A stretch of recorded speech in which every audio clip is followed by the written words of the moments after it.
full audit of what they've done and to make sure that they get rid of any data that they still have. Second, to make sure that no other app developers are out there misusing data, we're now investigating every single app that had access to a large amount of people's information on Facebook in the past. And if we find someone that improperly used data, we're going to ban them from our platform and tell everyone affected. Third, to prevent this from ever happening again, we're making sure developers can't access as much information going forward.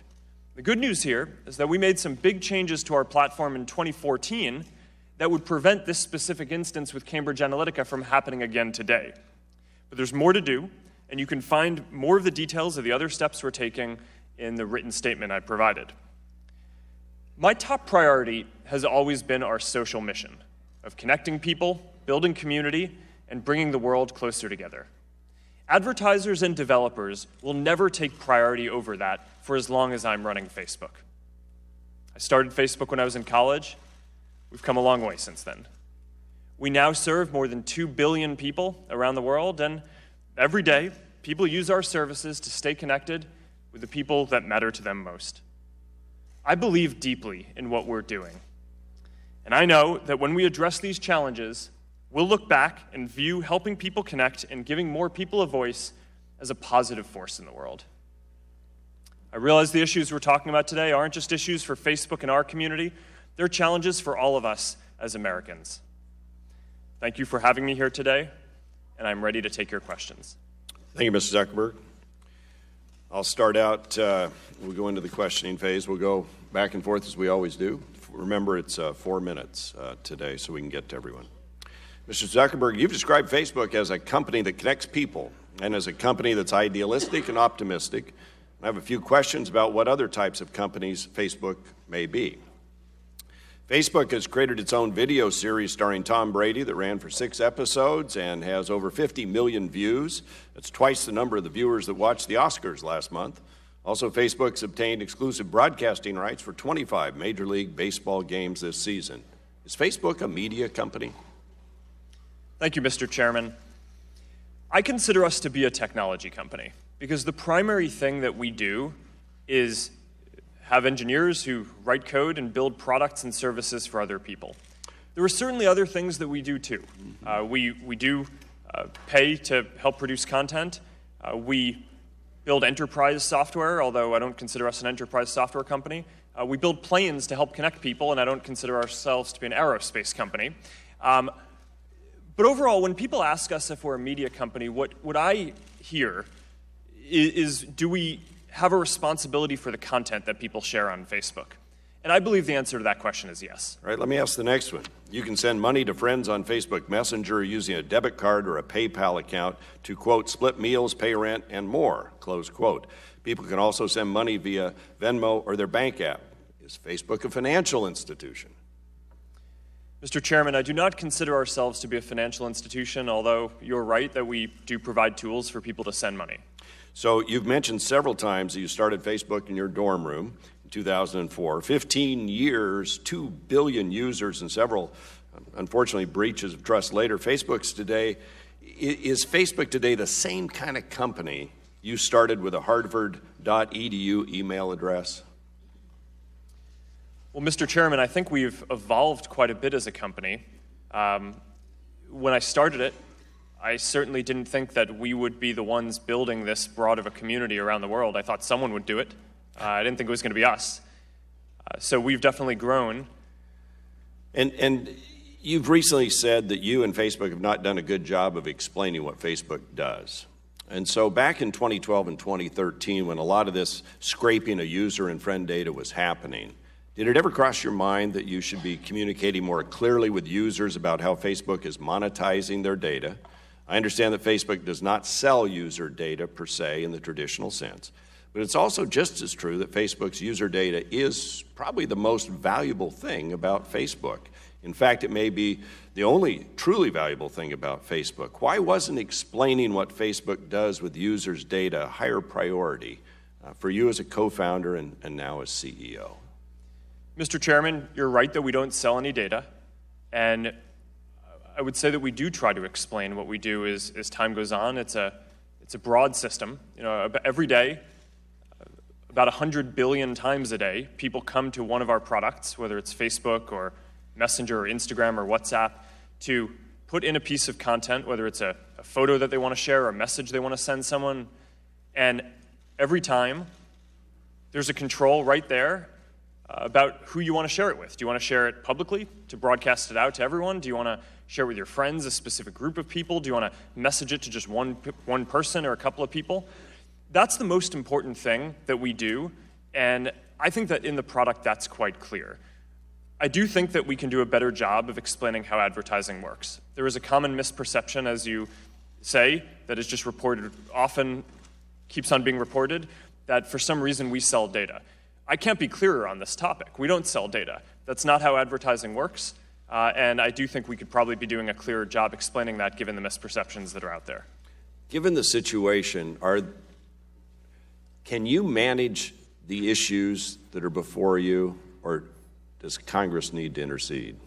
I'm going to leave that because I'm over my time. That, and I want to flag an issue the Vietnam Veterans of America have raised too, and we'll get back with your staff on that about some fake pages that are up. But I want to stay on schedule. So with that, I'll yield to Mr. Pallone for 4 minutes. Thank you. Mr. Zuckerberg, you talked about how positive and optimistic you are, and I guess I'm sorry because I'm not. I don't have much faith in corporate America, and I certainly don't have much faith in their GOP allies here in Congress. I really look at everything that this committee does, or most of what this committee does, in terms of the right to know. In other words, I always fear that people, they go on Facebook, they don't necessarily know what's happening or what's going on with their data. And so to the extent that we could pass legislation, which I think we need, and you said that we probably should have some legislation, I want that legislation to give people the right to know, to empower them, to provide more transparency, I guess is the best way to put it. So I'm looking at everything through that sort of lens. So just let me ask you 3 quick questions, and I'm going to ask it to answer yes or no because of the time. Yes or no, is Facebook limiting the amount or type of data Facebook itself collects or uses? Congressman, yes, we limit a lot of the data that we collect and use. But see, I don't see that in the announcements you've made. Like, you've made all these announcements the last few days about the changes you're going to make, and I don't really see how those announcements or changes limit the amount or type of data that Facebook collects or uses in an effective way. But let me go to the second one. Again, this is my concern that users currently may not know or take affirmative action to protect their own privacy. Yes or no, is Facebook changing any user default settings to be more privacy protective? Congressman, yes. In response to these issues, we've changed a lot of the way that our platform works so that way developers can't get access to as much information. But see, again, I don't see that in the changes that you propose. I don't really see any way that these user default settings, you're changing these user default settings in a way that is going to be more privacy protection. But let me protected. But let me go to the third one. Yes or no? Will you commit to changing all the user default settings to minimize, to the greatest extent possible, the collection and use of users' data? Can you make that commitment? Congressman, we try to collect and give people the ability. But I'd like you to answer yes or no, if you could. Will you make the commitment to changing all the user default settings to minimize, to the greatest extent possible, the collection and use of users' data? I don't think that's hard for you to say yes to, unless I'm missing something.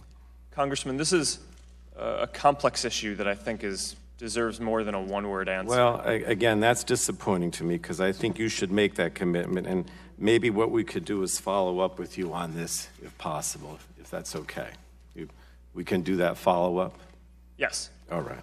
Now, you said yesterday that each of us owns the content that we put on Facebook, and that Facebook gives some control to consumers over their content, but we know about the problems with Cambridge Analytica. I know you changed your rules in 2014 and again this week, but you still allow third parties to have access to personal data. How can consumers have control over their data when Facebook doesn't have control over the data itself? That's my concern. Last question.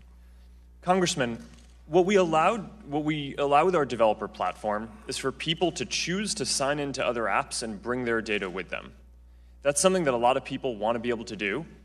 The reason why we built the developer platform in the first place was because we thought it would be great if more experiences that people had could be more social. So if you could have a calendar that showed your friends' birthdays, if you could have an address book that had pictures of your friends in it, if you could have a map that showed your friends' addresses on it. In order to do that, you need to be able to sign into an app, bring some of your data and some of your friends' data, and that's what we built. Now, since then, we've recognized that that can be used for abuse too, so we've limited it so now people can only bring their data when they go to an app.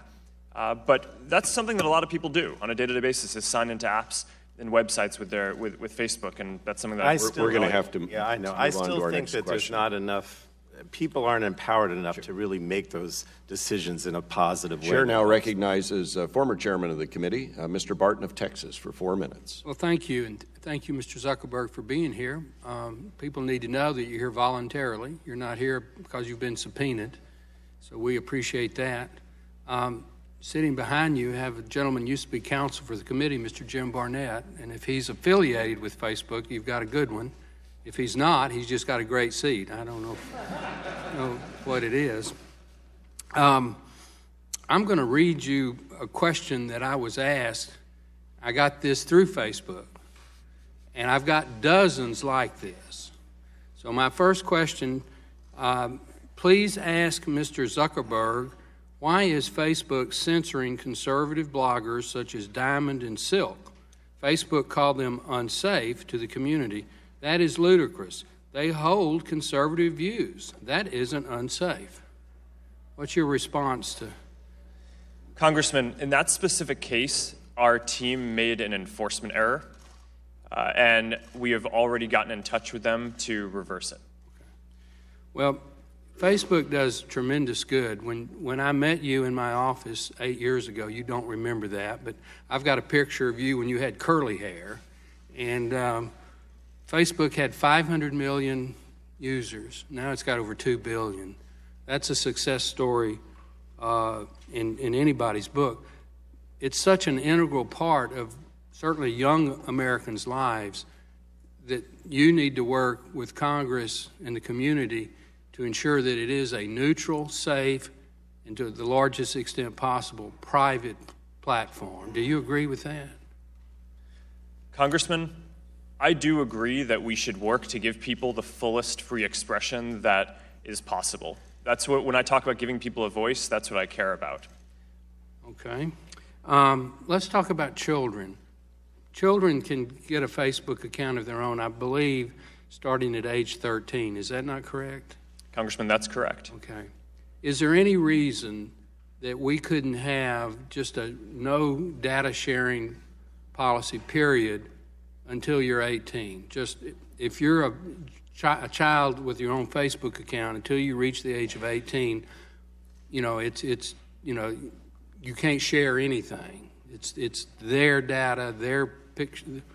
It doesn't go anywhere. Nobody gets to scrape it. Nobody gets to access it. It's absolutely, totally private. For children, what's wrong with that?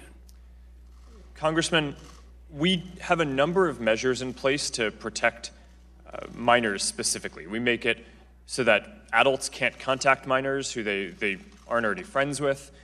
We make it so that certain content that may be inappropriate for minors we don't show. The reality that we see is that teens often do want to share their opinions publicly. And that's a service that... well, we would let them opt in to do that. Yes, we do. But don't, unless they specifically allow it, then don't allow it. That's my point. Congressman, every time that someone chooses to share something on Facebook, you go to the app, right there, it says, who do you want to share with? When you sign up for a Facebook account, it starts off sharing with just your friends. If you want to share it publicly, you have to specifically go and change that setting to be sharing publicly. I'm about out of time. I actually use Facebook, and I know if you take the time, you can go to your privacy and click on that, and you can go to your settings and click on that. You can pretty well set up your Facebook account to be almost totally private, but you have to really work at it. And my time's expired. Hopefully we can do some questions in writing as a follow-up. Absolutely. Thank you, Mr. Chairman. Chair now recognizes the gentleman from Illinois, Mr. Rush, for 4 minutes for questions. Thank you, Mr. Chairman. Mr. Zuckerberg, welcome. In the 1960s, our government, acting through the FBI and local police, maliciously tricked individuals and organizations into participating in something called COINTELPRO, which was a counterintelligence program where they tracked and shared information about civil rights activists, their political, social, civic, even religious affiliations. And I personally was a victim of COINTELPRO. Your organization, your methodology, in my opinion, is similar. You're truncating the basic rights of the American promise of life, liberty, and the pursuit of happiness by the wholesale invasion and manipulation of their right to privacy. Mr. Zuckerberg, what is the difference between Facebook's methodology and the methodology of the American political pariah, J. Edgar Hoover? Congressman, this is an important question because I think people often ask what the difference is between surveillance and what we do, and I think that the difference is extremely clear, which is that on Facebook, you have control over your information. The content that you share, you put there. You can take it down at any time. The information that we collect, you can choose to have us not collect. You could delete any of it, and of course you can leave Facebook if you want. I know of no surveillance organization that gives people the option to delete the data that they have or even know what they're collecting. Mr. Zuckerberg, you should be commended that Facebook has grown so big so fast. It is no longer the company that you started in your dorm room. Instead, it's one of great American success stories. That much influence comes with enormous social responsibility of which you have failed to act and to protect and to consider. Should Facebook, by default, protect users' information? Why is the onus on the user to opt in to privacy and security settings? Congressman, as I said, every time that a person chooses to share something on Facebook, they're proactively going to the service and choosing that they want to share a photo, write a message to someone. And every time there's a control right there, not buried in settings somewhere, but right there when they're posting about who they want to share it with. Mr. Zuckerberg, I only have a few more seconds. In November 2017, ProPublica reported that Facebook was still allowed housing and advertisers to systematically exclude advertisements to specific racial groups and explicitly prohibited practice. This is just one example where Facebook has allowed race to improperly play a role. What has Facebook done, and what are you doing to ensure that your targeted advertisements and other components of your platform are in compliance with federal laws such as the Civil Rights Act of 1968? Congressman, since we learned about that, we removed the option for advertisers to exclude ethnic groups from targeting. When did you do that? The gentleman's time has expired. We need to go now to the gentleman from Michigan, Mr. Upton, for 4 minutes. Well, thank you, Mr. Chairman, and welcome to the committee. A number of times in the last day or two, you've indicated that, in fact, you're now open to some type of regulation, and We know, of course, that you're the dominant social media platform without any true competitor, in all frankness, and you have hundreds, if not thousands, of folks that would be required to help navigate any type of regulatory environment.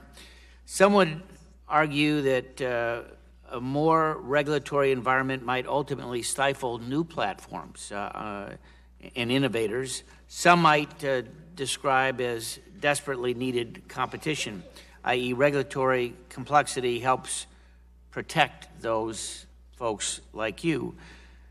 It could create a harmful barrier to entry for some startups, particularly ones that might want to compete with you. So should we policymakers up here be more focused on the needs of startups over large incumbents? And what kind of policy regulatory environment would you want instead of managing maybe a Fortune 500 company if you were launching a startup to take on the big guy? Congressman, thank you. And let me say a couple of things on this. First, to your point about competition, the average American uses about 8 different apps to communicate and stay connected to people. So there's a lot of competition that we feel every day, and that's an important force that we definitely feel in running the company. Second, on your point about regulation, the internet is growing in importance around the world in people's lives, and I think that it is inevitable that there will need to be some regulation. So my position is not that there should be no regulation, but I also think that you have to be careful about what regulation you put in place for a lot of the reasons that you're saying. I think a lot of times regulation, by definition, puts in place rules that a company that is larger, that has resources like ours, can easily comply with, but that might be more difficult for a smaller startup to comply with. So I think that these are all things that need to be thought through very carefully when thinking through what rules we want to put in place. To follow up a question that Mr. Barton asked about Silk and Diamond, I don't know whether you know about this particular case. I have a former state rep who's running for state senate. He's the former Michigan lottery commissioner, so he's a guy of fairly good political prominence. He announced for state senate just in the last week, and he had what I thought was a rather positive announcement, and I'll read to you precisely what it was. I'm proud to announce my candidacy for state senate. Lansing needs conservative West Michigan values, and as our next state senator, I will work to strengthen our economy, limit government, lower our auto insurance rates, balance the budget, stop sanctuary cities, pay down government debt, be a pro-life, pro-Second Amendment lawmaker, end. It was rejected, and the response from you all was it wasn't approved because it doesn't follow our advertising policies. We don't allow ads that contain shocking, disrespectful, or sensational content, including ads that depict violence or threats of violence. I'm not sure where the threat was based on what he tried to post. Congressman, I'm not sure either. I'm not familiar with that specific case. It's quite possible that we made a mistake, and we'll follow up afterwards on that. Okay. Overall, we have, by the end of this year, we'll have about 20,000 people at the company who work on security and content review related issues, but there's a lot of content flowing through the systems and a lot of reports, and unfortunately, we don't always get these things right when people report it to us. Okay. Thank you. Gentleman's time's expired. Chair recognizes the gentlelady from California, Ms. Eshoo, for 4 minutes. Thank you, Mr. Chairman. Good morning, Mr. Zuckerberg. First, I believe that our democratic institutions are undergoing a stress test in our country. And I believe that American companies owe something to America. I think the damage done to our democracy relative to Facebook and its platform being weaponized are incalculable. Enabling the cynical manipulation of American citizens for the purpose of influencing an election is deeply offensive, and it's very dangerous. Putting our private information on offer without concern for possible misuses, I think, is simply irresponsible. I invited my constituents going into the weekend to participate in this hearing today by submitting what they want to ask you, And so my questions are theirs. And, Mr. Chairman, I'd like unanimous consent to place all of their questions in the record. Without objection. So these are a series of just yes-no questions. Do you think you have a moral responsibility to run a platform that protects our democracy? Yes or no? Congresswoman, yes. Have users of Facebook who were caught up in the Cambridge Analytica debacle been notified? Yes, we are starting to notify people this week. We started Monday, I believe. Will Facebook offer to all of its users a blanket opt-in to share their privacy data with any third-party users? Congresswoman, yes, that's how our platform works. You have to opt in to sign into any app before you use it. Well, let me just add that it is a minefield in order to do that. And you have to make it transparent, clear, in pedestrian language, just once. This is what we will do with your data. Do you want this to happen or not? So I think that this is being blurred. I think you know what I mean by it. Are you aware of other third-party information mishandlings that have not been disclosed? Congresswoman, no. Although we are currently going through the process of investigating every single you're not app sure? that had access to a large amount of data. What does that mean? It means that we're going to look into every app that had a large amount of access to data in the past before we locked down the platform.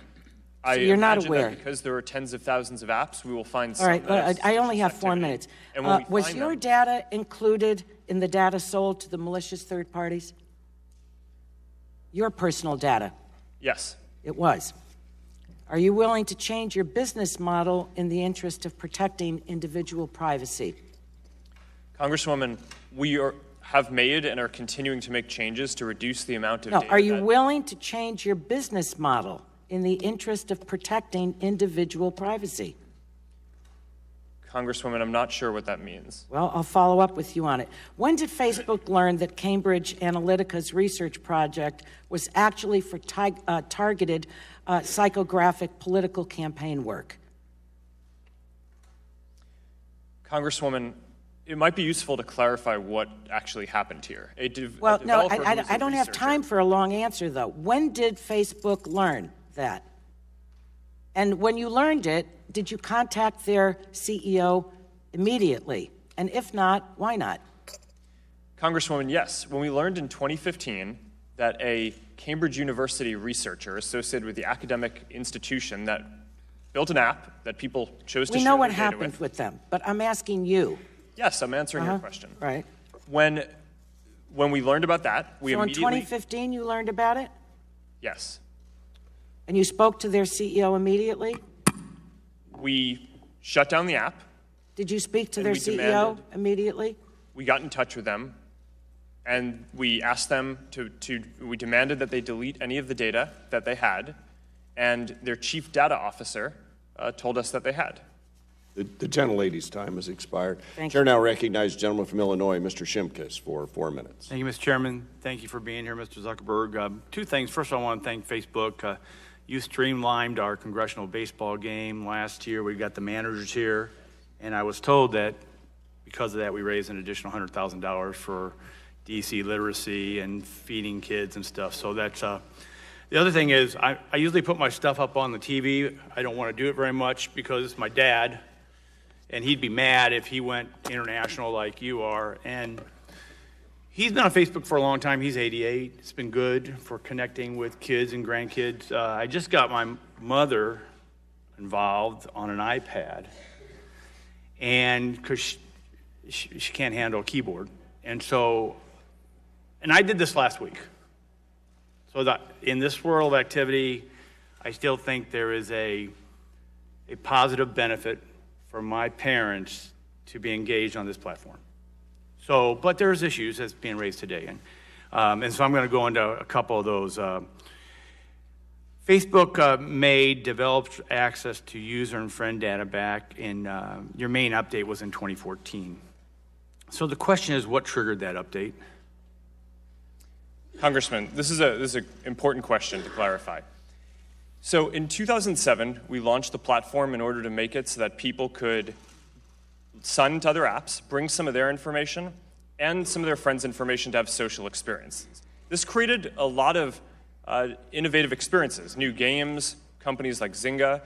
There were companies that you're familiar with, like Netflix and Spotify, had integrations with this that allowed social experiences in their apps. But unfortunately, there were also a number of apps that used this for abuse, to collect people's data. So if I can interrupt, it's just you identified that there was possibly social scraping going on. Yeah, there was abuse. And that's why in 2014, we took the step of fundamentally changing how the platform works. So now, when you sign into an app, you can bring your information. And if a friend has also signed into the app, then the app can know that you're friends, so you can have a social experience in that app. But when you sign into an app, it now no longer brings information from other people. Yeah, let me go to your announcement of audits. Who's going to conduct the audit? When we're talking about, are there other Cambridge Analytics out there? Yes, Congressman, good question. So we're going to start by doing an investigation internally of every single app that had access to a large amount of information before we lock down the platform. If we detect any suspicious activity at all, we are working with third-party auditors. I imagine there will have to be a number of them because there are a lot of apps, and they will conduct the audit for us. Yeah, I think we would hope that you would bring in a third party to help us clarify and have more confidence.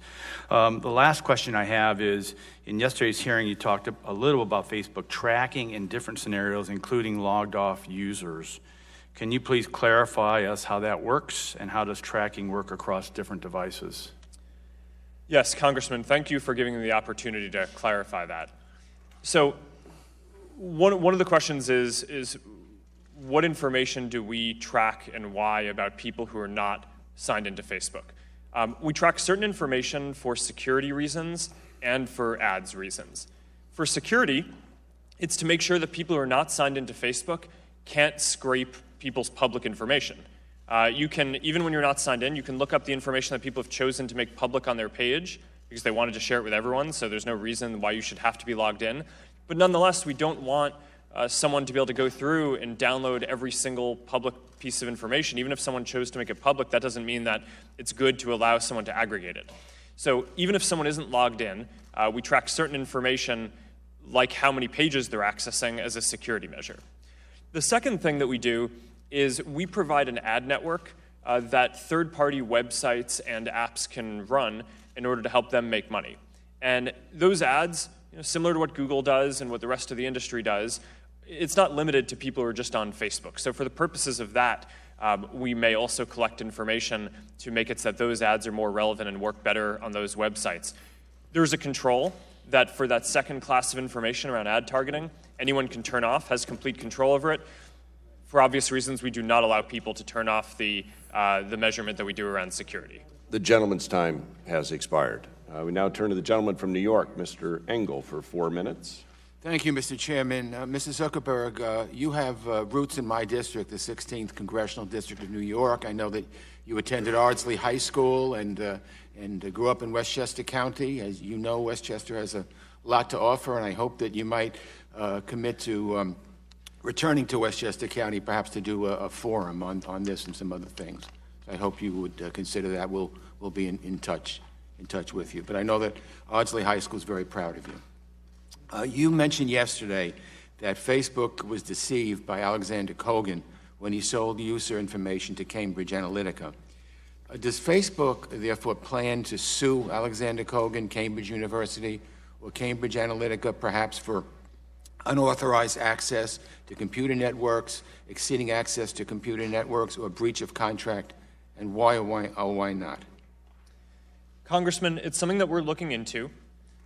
We already took action by banning him from the platform, and we're going to be doing a full audit to make sure that he gets rid of all the data that he has as well.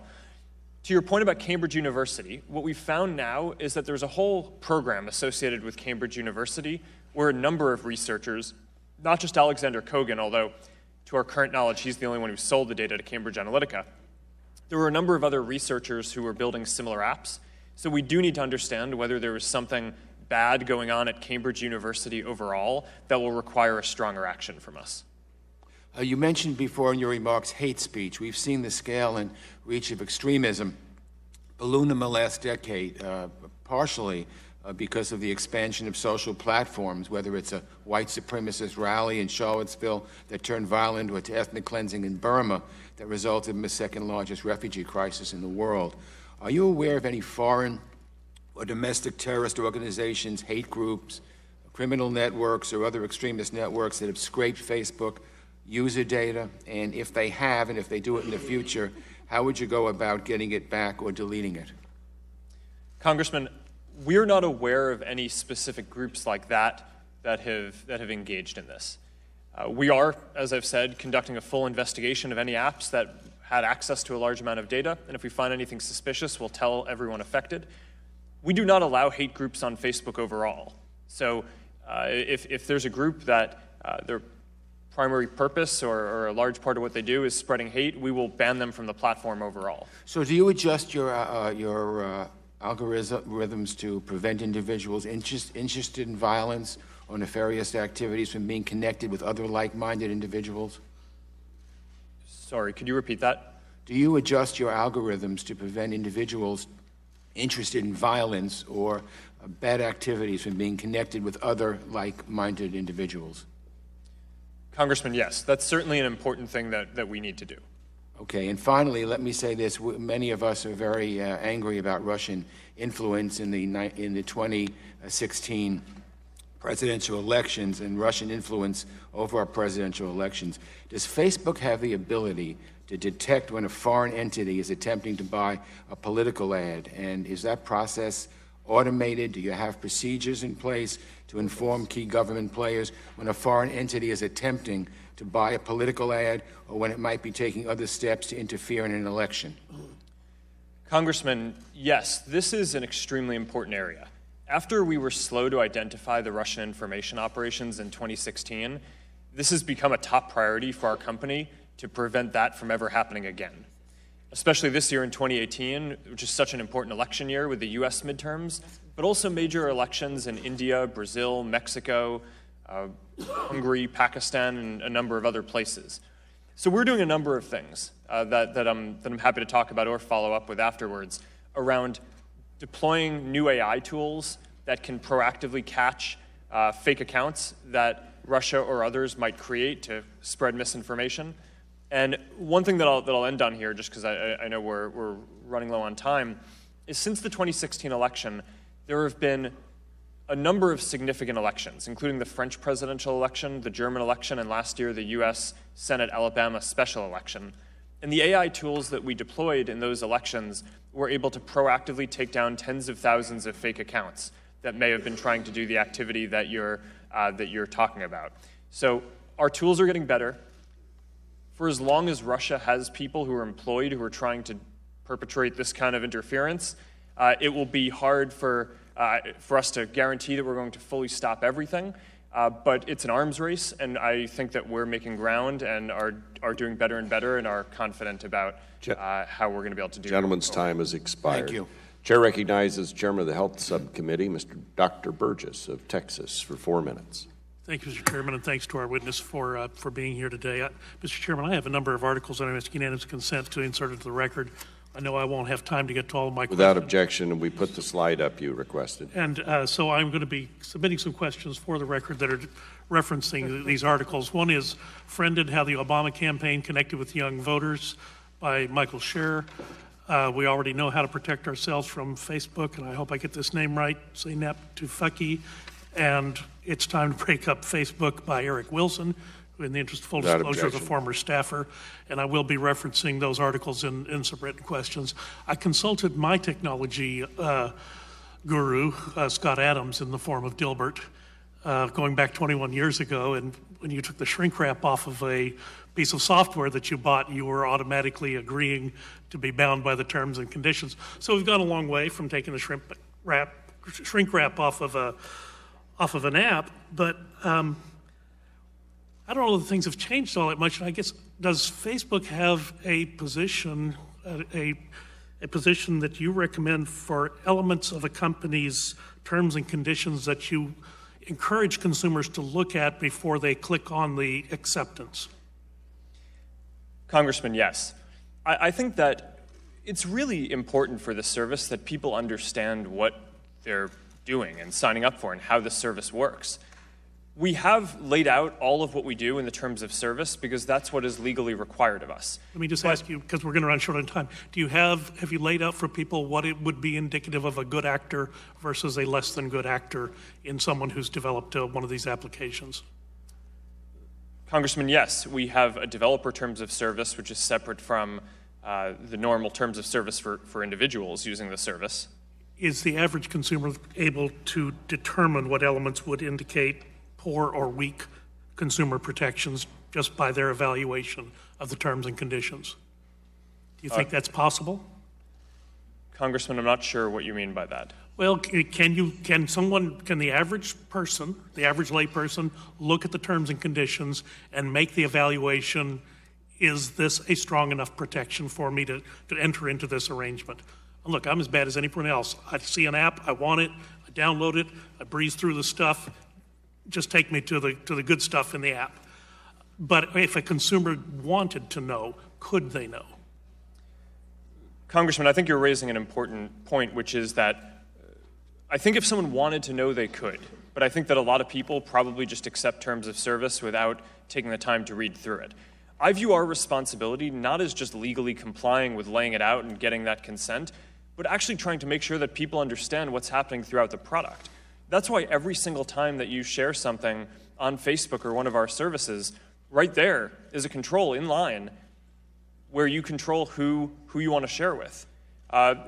Because I don't just think that this is about a terms of service, it's contextual. You want to present people with the information about what they might be doing and give them the relevant controls in line at the time that they're making those decisions, not just have it be in the background sometime or up front, make a one-time decision. Yeah, let me move on to something else. Mr. Pallone brought up the issue of he wanted to see more regulation. We actually passed a bill through this committee last Congress dealing with data breach notification, not so much for Facebook, but for the credit card breaches. A good bill. Many of the friends on the other side of the dais voted against it, but it was Ms. Blackburn's bill, and I think it's one we should consider again in light of what's going on here.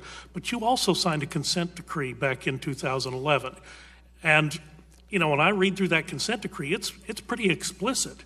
And there is a significant fine of $40,000 per violation per day, and if you've got 2 billion users, you can see how those fines would mount up pretty quickly. So in the course of your audit, are you extrapolating data for the people at the Federal Trade Commission for the terms and conditions of the consent decree?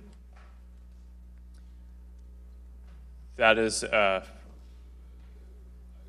not sure what you mean by extrapolating data. Well, you've referenced there are audits that are ongoing. Are you making that information from those audits available to our friends at the agency at the Federal Trade Commission? Congressman, as you know, the FTC is investigating this, and we are certainly going to be complying with them and working with them on that investigation. Gentleman's time's expired. Chair recognizes the gentleman from Texas, Mr. Green, for 4 minutes. Thank you, Mr. Chairman, and welcome to our committee. I want to follow up on what my friend from North Texas talked about on his cartoon. Next month, the General Data Protection Regulation, the GDPR, goes into effect in the European Union. The GDPR is pretty prescriptive on how companies treat consumer data, and it makes it clear that consumers need to be in control of their own data. And Mr. Zuckerberg, Facebook has committed to abiding to these consumer protections in Europe, and you face large penalties if they don't. In recent days, you've said that Facebook intends to make the same settings available to users everywhere, not only in Europe. Did I understand correctly that Facebook would not only make the same settings available, but that will make the same protections available to Americans that they will the Europeans? Yes, Congressman, all the same controls will be available around the world. Okay. And you commit today that Facebook will extend the same protections to Americans that European users will receive under the GDPR? Yes, Congressman. We believe that everyone around the world deserves good privacy controls. We've had a lot of these controls in place for years. The GDPR requires us to do a few more things, and we're going to extend that to the world. There are many requirements in the GDPR, so I'm just going to focus on a few of them. The GDPR requires that the company's request for user consent to be requested in a clear and concise way using language that is understandable and be clearly distinguishable from other pieces of information, including terms and conditions. How will that requirement be implemented in the United States?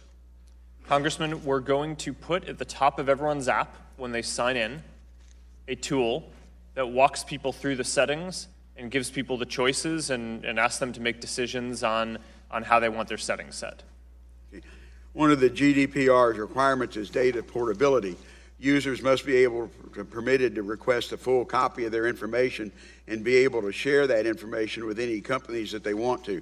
I know Facebook allows users in the U.S. to download their Facebook data. Does Facebook plan to use the currently existing ability of users to download their Facebook data as the means to comply with the GDPR's data portability requirement? Congressman, I think we may be updating it a little bit, but as you say, we've had the ability to download your information for years now, and people have the ability to see everything that they have in Facebook, to take that out, delete their account, and move their data anywhere that they want. Okay. Does that download file include all the information Facebook has collected about any given individual? In other words, if I download my Facebook information, is there other information accessible to you within Facebook that I wouldn't see on that document, such as browsing history or the inferences that Facebook has drawn from users for advertising purposes? Congressman, I believe that all of your information is in that file. Okay. GDPR also gives users the right to object to the processing of their personal data for marketing purposes, which, according to Facebook's website, includes custom micro-targeted audiences for advertising. Will the same right be available to Facebook users in the United States, and how will that be implemented? Congressman, I'm not sure how we're going to implement that yet. Let me follow up with you on that. Okay. Thank you, Mr. Chairman. And again, as a small, Facebook conducted a couple of years ago an effort in our district in Houston for our small businesses, and it was one of the most successful outreach I've seen. So I appreciate that outreach to helping small businesses use Facebook to market their products. Thank you, Mr. Chairman. Thank you, gentlemen. The chair now recognizes the gentlelady from Tennessee, Ms. Blackburn, for 4 minutes. Thank you, Mr. Chairman. Mr. Zuckerberg, I tell you, I think your cozy community, as Dr. Mark Jameson recently said, is beginning to look a whole lot like the Truman Show, where people's identities and relationships are made available to people that they don't know. And then that data is crunched and it is used, and they are fully unaware of this. So I've got to ask you, I think what we're getting to here is, who owns the virtual you? Who owns your presence online? And I'd like for you to comment. Who do you think owns an individual's presence online? Who owns their virtual you? Is it you or is it them? Congresswoman, I believe that everyone owns their own content online. And that's the first line of our terms of service. If you read it, says that. And where does privacy rank as a corporate value for Facebook? Congresswoman, giving people control of their information and how they want to set their privacy is foundational to the whole service. It's not just a kind of an add-on feature or something we have to comply with. Well, the reality is, if you have a photo, if you just think about this in your day-to-day life. I can't let you filibuster right now. A constituent of mine who's a benefits manager brought up a great question in a meeting at her company last week. And she said, you know, healthcare, you've got HIPAA, you've got Gramm-Leach-Bliley, you've got the Fair Credit Reporting Act. These are all compliance documents for privacy. For other sectors of the industry, she was stunned that there are no privacy documents that apply to you all. And we've heard people say that, you know, and you've said you're considering maybe you need more regulation. What we think is we need for you to look at new legislation. And you're hearing there will be more bills brought out in the next few weeks, but we have had a bill, the Browser Act, and I'm certain that you're familiar with this. It's bipartisan, and I thank Mr. Lipinski and Mr. Lance and Mr. Flores for their good work on this legislation.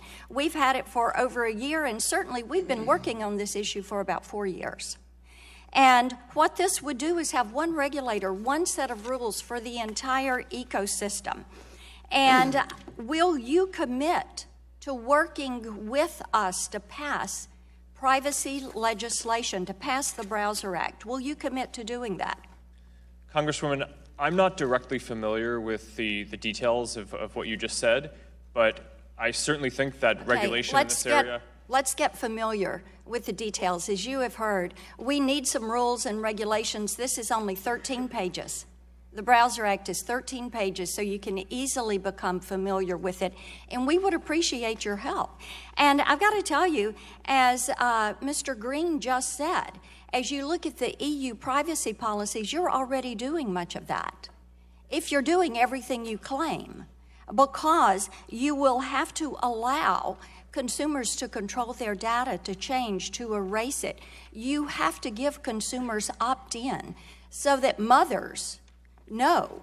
My constituents in Tennessee want to know that they have a right to privacy, and we would hope that that's important to you all. I want to move on and ask you something else, and please get back to me once you've reviewed the Browser Act. I would appreciate hearing from you. We've done one hearing on algorithms. I chair Communications and Technology Subcommittee here. We're getting ready to do a second one on algorithms. We're going to do one next week on prioritization. So I'd like to ask you, do you subjectively manipulate your algorithms to prioritize or censor speech? Congresswoman, we don't think about what we're doing as censoring speech. I think that there are types of content like terrorism that I think that we all agree we do not want to have on our service. So we build systems that can identify those and can remove that content, and we're very proud of that work. Let me tell you something right now. Diamond and silk is not terrorism. Gentlelady's time's expired. Chair recognizes gentlelady from Colorado, Ms. DeGette, for 4 minutes. Thank you very much, Mr. Chairman. Mr. Zuckerberg, we appreciate your contrition and we appreciate your commitment to resolving these past problems. From my perspective, though, and my colleagues on both sides of the aisle in this committee, we're interested in looking forward to preventing this kind of activity, not just with Facebook, but with others in your industry. And as has been noted by many people already, we've been relying on self-regulation in your industry for the most part. We're trying to explore what we can do to prevent further breaches. So I want to ask you a whole series of fairly quick questions. They should only require yes or no answers.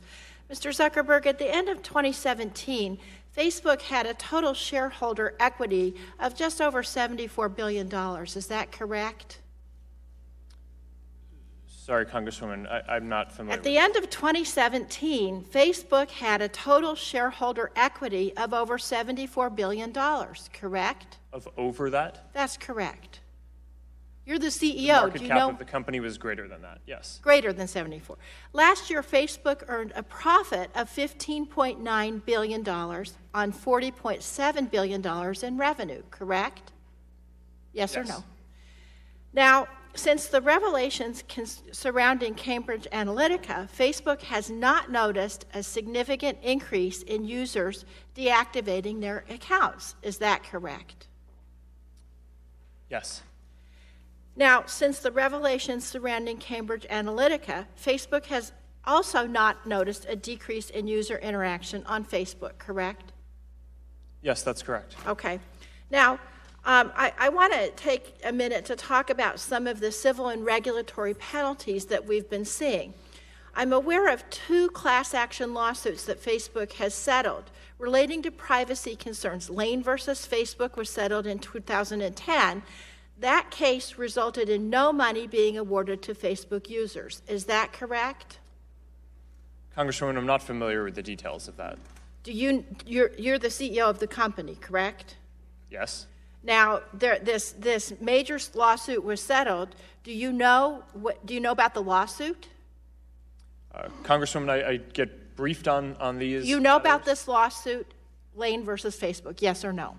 I'm not familiar with the details. Okay, if you can supplement, I'll just tell you, there was this lawsuit and the users got nothing. In another case, Fraley versus Facebook, it resulted in a 2013 settlement fund of $20 million being established with $15 individual payouts to Facebook users beginning in 2016. Is that correct? Congresswoman, I'm not familiar. You don't know about that one either. Okay, well, I'll tell you with our it happened. team, but I don't remember the exact details of it. Okay. Now, as the result of a 2011 FTC investigation into Facebook's privacy policy, do you know about that one? The FTC investigation? Uh-huh. Yes. Okay. You entered into a consent decree with the FTC, which carried no financial penalty for Facebook. Is that correct? Congresswoman, I don't remember if we had a financial penalty. You're the CEO of the company. You entered into a consent decree, and you don't remember if you had a financial penalty. I remember the consent decree. The consent decree is extremely important to how we Yes. operate the company. I would think a financial penalty would be too. Okay.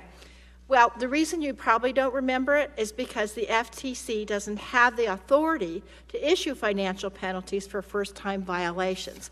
The reason I'm asking these questions, sir, is because we continue to have these abuses and these data breaches, but at the same time, it doesn't seem like future activities are prevented. And so I think one of the things that we need to look at in the future, as we work with you and others in the industry, is putting really robust penalties in place in case of improper actions. And that's why I asked these questions. Gentlelady's time's expired. Chair recognizes the gentleman from Louisiana, the whip of the House, Mr. Scalise, for 4 minutes. Thank you, Mr. Chairman. And Mr. Zuckerberg, I appreciate you coming here. I know, as some of my other colleagues mentioned, you came here voluntarily, and we appreciate the opportunity to have this discussion because clearly what your company's been able to do has revolutionized the way that people can connect. And there's a tremendous benefit to our country. Now it's a worldwide platform, and it's helped create a shortage of computer programmers. So as a former computer programmer, I think we would both agree that we need to encourage more people to go into the computer sciences because our country is a world leader, thanks to your company and so many others. But it obviously raises questions about privacy and data and how the data is shared and what is a user's expectation of where that data goes. So I want to ask a few questions. First, would you agree that we need more computer programmers and people to go into that field? Congressman, yes. That's a public service announcement we just made, so appreciate you joining me in that. On Mr. Shimkus's question, it was really a follow-up to a question yesterday that you weren't able to answer, but it was dealing with how Facebook tracks users, especially after they log off. And you had said, in relation to Congressman Shimkus's question, that there is data mining, but it goes on for security purposes. So my question would be, is that data that is mined for security purposes also used to sell as part of the business model? Congressman, I believe that those are that we collect different data for those. But I can follow up on the details of All right, if you could follow up, I would appreciate that. Getting into this new realm of content review, I know some of the people that work for Facebook, Campbell Brown said, for example, this is changing our relationship with publishers and emphasizing something that Facebook has never done before. It's having a point of view. And you mentioned the Diamond and Silk example where you I think, described it as a mistake. Were the people who made that mistake held accountable in any way? Congressman, let me follow up with you on that. That situation developed while I was here preparing to testify, so I'm not in all the details of it. I do want to ask you about a study that was done dealing with the algorithm that Facebook uses to describe what is fed to people through the news feed. And what they found was, after this new algorithm was implemented, that there was a tremendous bias against conservative news and content and a favorable bias towards liberal content. And if you can look at that, that shows a 16-point disparity, which is concerning. I would imagine you're not going to want to share the algorithm itself with us. I'd encourage if you wanted to do that. But who develops the algorithm? I wrote algorithms before, and you can determine whether or not you want to write an algorithm to sort data, to compartmentalize data, but you can also put a bias in if that's the directive. Was there a directive to put a bias in? And first, are you aware of this bias that many people have looked at and analyzed and seen? Congressman, this is a really important question. There is absolutely no directive in any of the changes that we make to have a bias in anything that we do. To the contrary, our goal is to be a platform for all ideas. And, I know we're almost out of time, so if you can go back and look and determine if there was a bias. Whoever developed that software, you have 20,000 people that work on some of this data analysis. If you can look and see if there is a bias and let us know if there is and what you're doing about it, because that is disturbing when you see that kind of disparity. Finally, there's been a lot of talk about Cambridge and what they've done in the last campaign. In 2008 and 2012, there was also a lot of this done. One of the lead digital heads of the Obama campaign said recently, Facebook was surprised we were able to suck out the whole social graph, but they didn't stop us once they realized that was what we were doing. They came to office in the days following the election, recruiting, and were very candid that they allowed us to do things they wouldn't have allowed someone else to do because they were on our side. Now, that's a direct quote from one of the heads of the Obama digital team. What would she mean by they, Facebook, were on our side? Congressman, we didn't allow the Obama campaign to do anything that any developer on the platform wouldn't have otherwise been able to do. So she was making an inaccurate statement in your point of view? Yes. All right. Gentlemen, appreciate the comments and look forward to those answers. Yield back the balance of my time. Chair now recognizes the gentleman from Pennsylvania, Mr. Doyle, for 4 minutes. Thank you, Mr. Chairman. Mr. Zuckerberg, welcome. Facebook uses some of the most advanced data processing techniques and technologies on the planet, correct? Congressman, we pride ourselves on doing good technical work. Thank you. Yes. And you use these technologies to flag spam, identify offensive content, and track user activity, right? Among other things. But in 2015, when The Guardian first reported on Cambridge Analytica using Facebook user data, was that the first time Facebook learned about these allegations? Congressman, in 2015, when we heard that the developer on our platform, Alexander Kogan... Was that the first time you heard about it? That Alexander it was reported Kogan by The Guardian? data to Cambridge Analytica? When The Guardian made the report, was that the first time you heard about it? Thank you. So do you routinely learn about these violations through the press? Congressman, sometimes we do. I generally think that... Let me ask you this. You had the capability to audit developers' use of Facebook user data and do more to prevent these abuses. But the problem at Facebook not only persisted, it proliferated. In fact, relatives to other types of problems you had on your platform, it seems as though you turned a blind eye to this, correct? Congressman, I disagree with that assessment. I do think that going forward, we need to take a more proactive view of policing what the developers do. But looking back, we've had an app review process. We investigate. But Mr. Zuckerberg, it seems to us that it seems like you were more concerned with attracting and retaining developers on your platform than you were with ensuring the security of Facebook's user data. Let me switch gears. Your company is subject to a 20-year consent decree with the FTC since 2011, correct? Congressman, we have a consent decree, yes. And that decree emerged out of a number of practices that Facebook engaged in that the FTC deemed to be unfair and deceptive. One such practice was making Facebook users' private information public without sufficient notice or consent, claiming that Facebook certified the security and integrity of certain apps when in fact it did not, and enabling developers to access excessive information about a user and their friends. Is that correct? Congressman, I'm not familiar with all of the things that the FTC said, although I'm these very were familiar part of with the FTC consent order decree itself. So I think I'm just concerned that despite this consent decree, Facebook allowed developers access to an unknown number of user profiles on Facebook for years, potentially hundreds of million, potentially more, and not only allowed but partnered with individuals and app developers such as Alexander Kogan, who turned around and sold that data on the open market and to companies like Cambridge Analytica.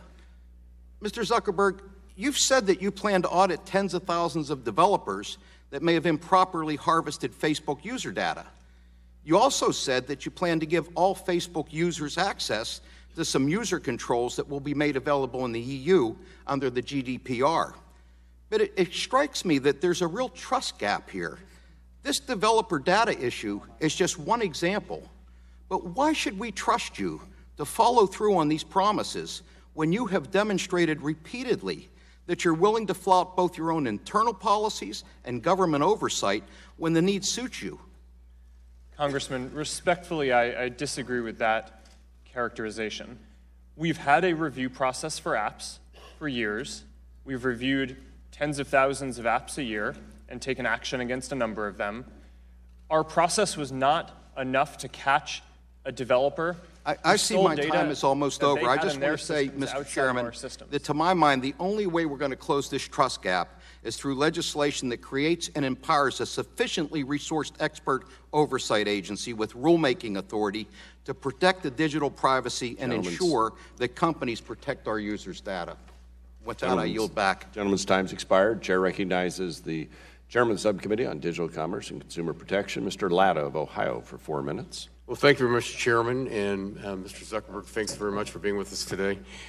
First question I have is, can you tell the Facebook users that the Russians and the Chinese have not used the same methods as other third parties to scrape the entire social network for their gain? Congressman, we have not seen that activity. None at all? Not that I am aware of. Okay. Let me ask this question. You know, a little bit's been going on when you made your opening statement in regards to what you'd like to see done with the company and steps moving forward. There's been a couple of questions, you know, about you're going to be investigating the apps. How many apps are there out there that you'd have to investigate? There are tens of thousands of apps that had access to a large amount of people's information before we locked down the platform in 2014. Okay. So we're going to do an investigation that first involves looking at their patterns of API access and what those companies were doing. And then if we find anything suspicious, then we're going to bring in third-party auditors to go through their technical and physical systems to understand what they did. And if we find that they misused any data, then we'll ban them from our platform, make sure that they delete the data, and tell everyone affected. Okay. Just to follow up on that then, how long would it take to investigate each of those apps once you're doing that? Because again, when you're talking about tens of thousands and you're going through that entire process, then how long would it take to go through each one of those apps? Yes, Congressman, it's going to take many months to do this full process. Okay. And it's going to be an expensive process with a lot of auditors, but we think that this is the right thing to do at this point. All right. You know, before we'd thought that when developers told us that they weren't going to sell data, that was a good representation. But one of the big lessons that we've learned here is that clearly we cannot just take developers' word for it. We need to go and enforce that. Okay. When we're talking about audits, and there's been some questions about this, on the audits in 2011, Facebook did sign that consent order with the Federal Trade Commission for the privacy violations. Part of that consent order requires Facebook to submit third-party privacy audits to the FTC every 2 years. First, are you aware of the audits? And second, why didn't the audits disclose or find these issues with the developers' access to users' data? Yes, Congressman, I'm aware of the audits that we do. We do audits every other year. They're ongoing. The audits have not found material issues with our privacy programs in place at the company. I think the broader question here is we've had this FTC consent decree, but we take a broader view of what our responsibility for people's privacy is. And our view is that what a developer did, they represented to us that they were going to use the data in a certain way, and then in their own systems went out and sold it. We do not believe is a violation of the consent decree, but it's clearly a breach of people's trust. And the standard that we hold ourselves to is not just following the laws that are in place, but we just want to take a broader view of this, of protecting people's information. Just about out of time here. Are you aware that Facebook did provide the auditors with all the information they requested when doing the FTC audits? Sorry, can you repeat that? Yeah. Did Facebook provide the auditors with all the information they requested when they were preparing the audit for the FTC? Congressman, I believe we do provide the audits to the FTC. Okay, but all the information was provided. And were you ever personally asked to provide information or feedback in these audits to the FTC? Congressman, not personally, although I'm briefed on all of the audits by our team. Okay. Mr. Chairman, my time's expired, and I yield back. Gentleman yields back. Chair recognizes gentlelady from Illinois, Ms. Schakowsky, for 4 minutes. Working at it. Thank you, Mr. Chairman.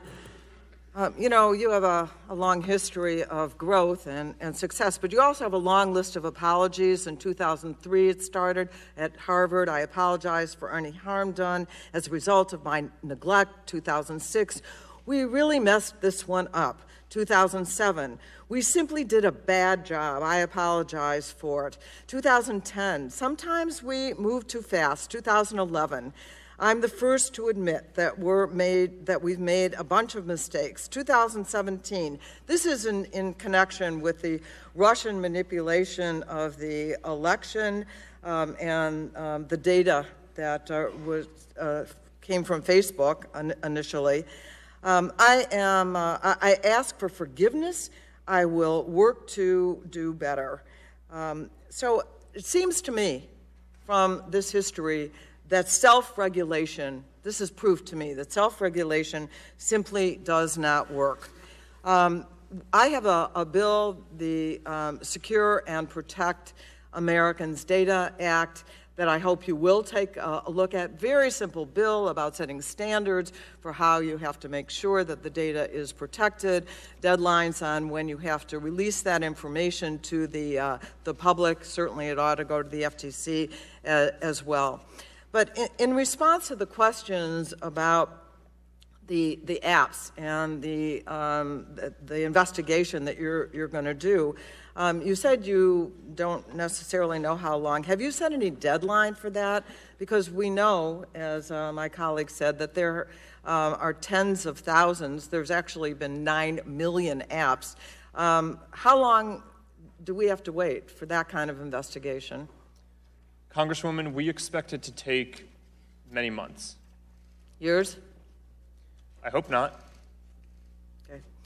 I want to ask you, yesterday, following up on your response to Senator Baldwin's question, you said yesterday that Kogan also sold data to other firms.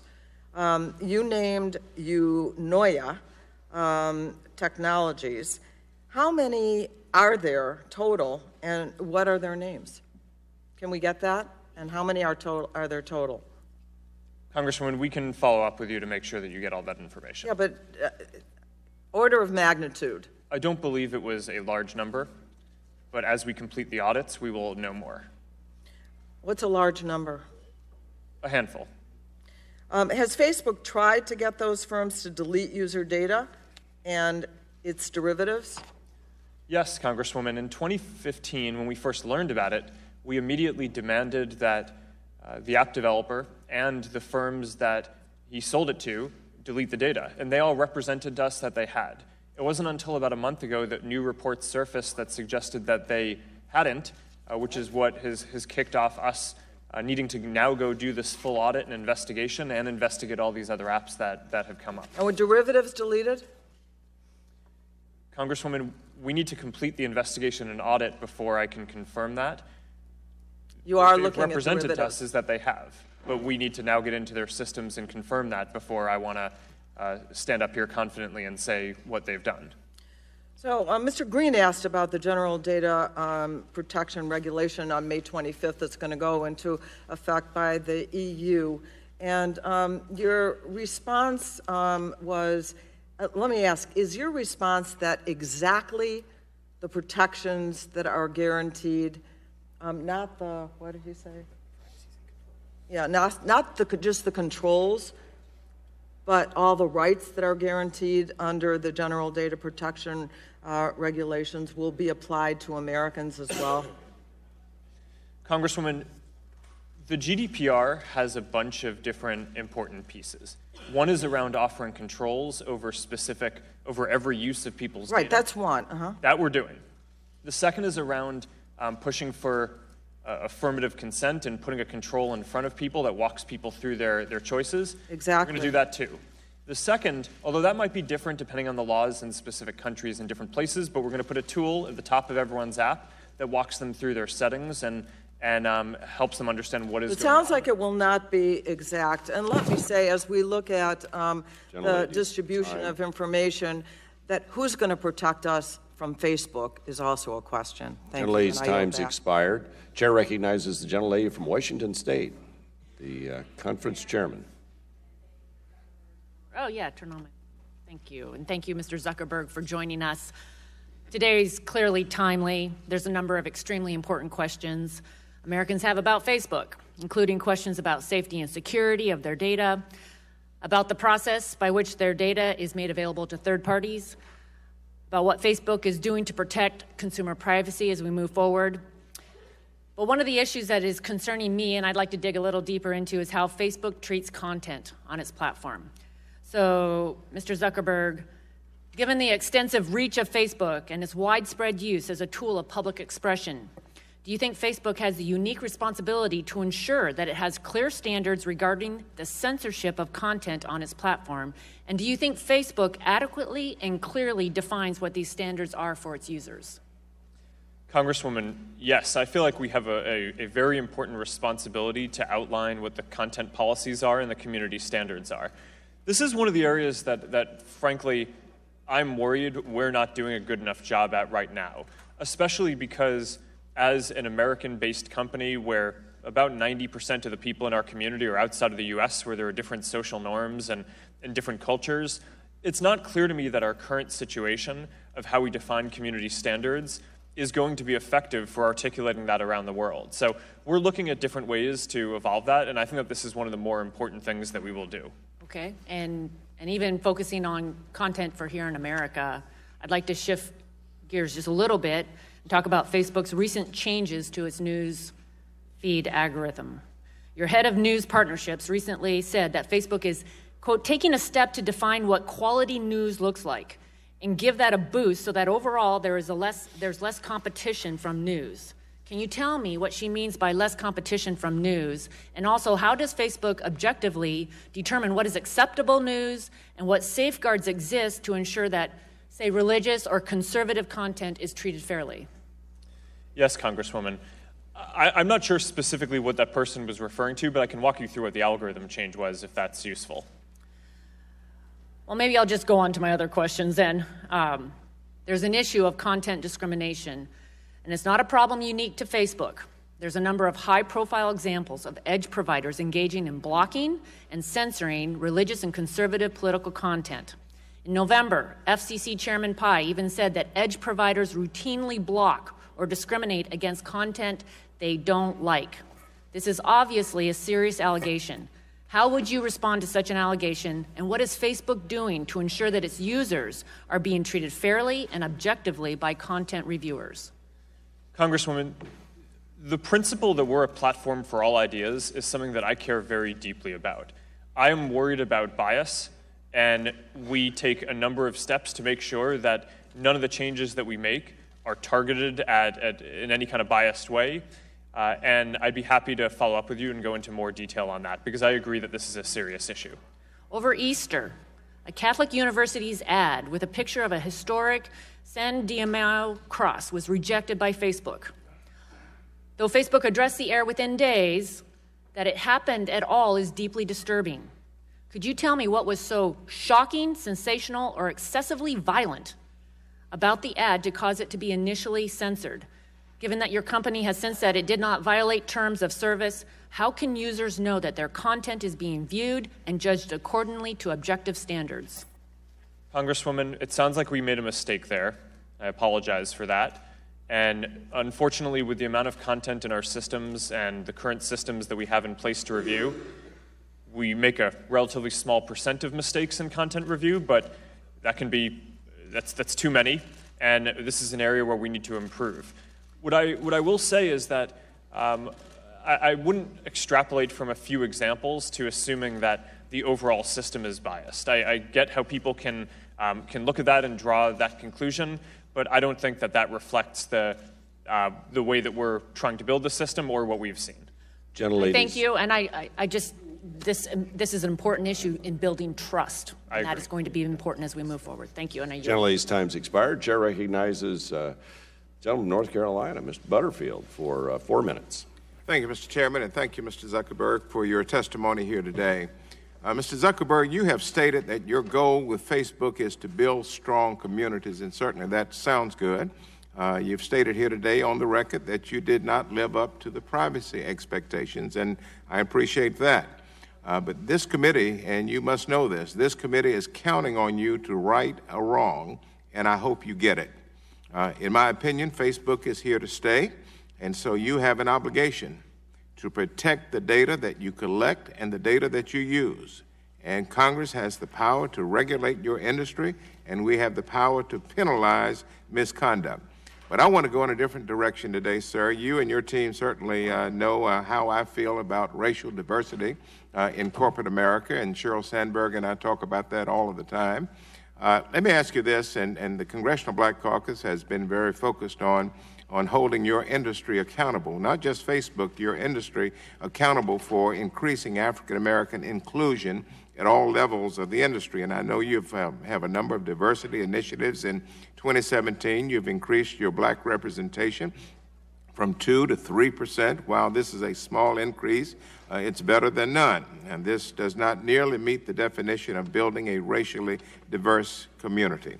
CEO leadership, and I've found this to be absolutely true, CEO leadership on issues of diversity is the only way that the technology industry will change. So will you commit, sir, to personally convene a meeting of CEOs in your sectors, many of them, all of them perhaps are your friends, and to do this very quickly to develop a strategy to increase racial diversity in the technology industry? Congressman, I think that that's a good idea, and we should follow up on it. From the conversations that I have with my fellow leaders in the tech industry, I know that this is something that we all understand that the whole industry is behind on, and Facebook is certainly a big part of that issue. And we care about this not just from the justice angle, but because we know that having diverse viewpoints is what will help us serve our community better, which is ultimately what we're here to do. And I think we know that the industry is behind on this and want to take We've talked with you over the years about this, and while there has been some marginal improvement, we must do better than we have done. Recently, you appointed an African-American, our friend Ken Chenault, to your board, and of course Erskine Bowles is already on your board, who is also a friend, but we've got to concentrate more on board membership for African-Americans and also minorities at the entry level within your company. I was looking at your website a few minutes ago, and it looks like you list 5 individuals as leadership in your company, but none of them is African-American. I was just looking at it, not only you and Cheryl, but David, Mike, and Chris. That is your leadership team, and this does not reflect America. Can you improve the numbers on your leadership team to be more diverse? Congressman, this is an issue that we're focused on. We have a broader leadership than just 5 people. I mean, it's not on your website. I understand that. We can do better than that, Mr. Zuckerberg. We certainly can.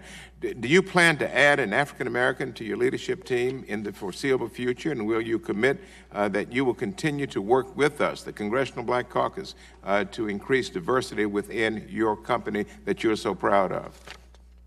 Congressman, we will certainly work with you. This is an important issue. We also find that companies' failure to retain black employees contributes to their low presence at technology companies, and there's little transparency in retention numbers. So will you commit to providing numbers on your retention? That's the big word, retention of your employees, disaggregated by race in your diversity update starting this year? Can we get that data? That's the starting point. Congressman, we try to include a lot of important information in the diversity updates. I will go discuss that with my team after I get back from this hearing. I'm out of time, sir. I'll take this up with your team in another setting. We'll be out there in a few weeks. Thank you. Gentleman's time has expired. Chair now recognizes the chairman of the Oversight and Investigation Subcommittee, gentleman from Mississippi, Mr. Harper, for 4 minutes. Thank you, Mr. Chairman. Thank you, Mr. Zuckerberg, for being here. And we don't lose sight of the fact that you're a great American success story. It is a part of everyone's life and business, sometimes maybe too often. But I thank you for taking the time to be here. And our concern is to make sure that it's fair. We worry because we're looking at possible government regulation here. Certainly the self-governing, which has had some issues. and how you factor that. And we're trying to keep up with the algorithm changes on how you determine the prioritization of the news feeds, and you look at, well, it needs to be trustworthy and reliable and relevant. Well, who's going to determine that? That also has an impact, and even though you say you don't want the bias, it is dependent upon who's setting what those standards are in that. And so I want to ask you a couple of questions, if I may. And this is a quote from Paul Grewal, Facebook's VP and General Counsel. He said, like all app developers, Mr. Alexander Kogan requested and gained access to information from people after they chose to download his app. Now, under Facebook policy in 2013, if Cambridge Analytica had developed the This Is Your Digital Life app, they would have had access to the same data they purchased from Mr. Kogan. Would that be correct? Congressman, that's correct. And a different developer could have built that app. Okay, now, according to politifact.com, and this is a quote, the Obama campaign and Cambridge Analytica both gained access to huge amounts of information about Facebook users and their friends, and in neither case did the friends of app users consent, close quote.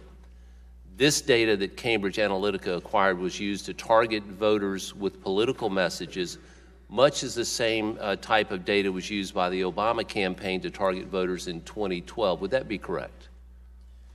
Congressman, the big difference between these cases is that in the Kogan case, people signed into that app expecting to share the data with Kogan, and then he turned around and, in violation of our policies and in violation of people's expectations, sold it to a third-party firm, to Cambridge Analytica in this case. Sure. I think that we were very clear about how the platform worked at the time, that anyone could sign into an app, and they'd be able to bring their information if they wanted and some information from their friends. People had control over that, so if you wanted, you could turn off the ability to sign into apps or turn off the ability for your friends to be able to bring your information. The platform worked the way that we had designed it at the time. I think we now know that we should have a more restrictive platform where people cannot also bring information from their friends and can only bring their own information, but that's the way that the system worked. And whether in violation of the agreement or not, you agree that users have an expectation that their information would be protected and remained private and not be sold. And so that's something that, and a reason that we're here today. You know, and I can certainly understand the general public's outrage if they're concerned regarding the way Cambridge Analytica required their information. But if people are outraged because they use that for political reasons, would that be hypocritical? Shouldn't they be equally outraged that the Obama campaign used the data of Facebook users without their consent in 2012? Congressman, what I think people are rightfully very upset about is that an app developer that people had shared data with sold it to someone else, and frankly, we didn't do enough to prevent that or understand it soon enough. Thank you. Now we have to go through and put in place systems that prevent that from happening again, and making sure that we have sufficient controls in place in our ecosystem so that way developers can't abuse people's data. Thank you, Mr. Zuckerberg. My time's expired. Yield back. Gentleman yields back the balance of his time. Gentlelady from California, Ms. Matsui, is recognized for 4 minutes. Thank you, Mr. Chairman, and welcome, Mr. Zuckerberg. Thank you very much here. You know, I was just thinking about Facebook and how you developed your platform, first from a social platform amongst friends and colleagues and enjoying a community. And a lot of that was based upon trust, because you knew your friends, right? But that evolved into this business platform, and one of the pillars still was trust. And I think everyone here agree that trust is in short supply here, and that's why we're here today. Now, you've constantly maintained that consumers own the data they provided to Facebook and should have control over it. And I appreciate that, and I just want to understand more about what that means. To me, if you own something, you ought to have some say about how and when it's used. But to be clear, I don't just mean pictures, email addresses, Facebook groups, or pages. I understand the data and information consumers provided to Facebook can be and perhaps is used by algorithms to form assumptions and inferences about users to better target ads to the individuals. Now, do you believe that consumers actually own their data even when that data has been supplemented by a data broker, assumptions algorithms have made about that user or otherwise?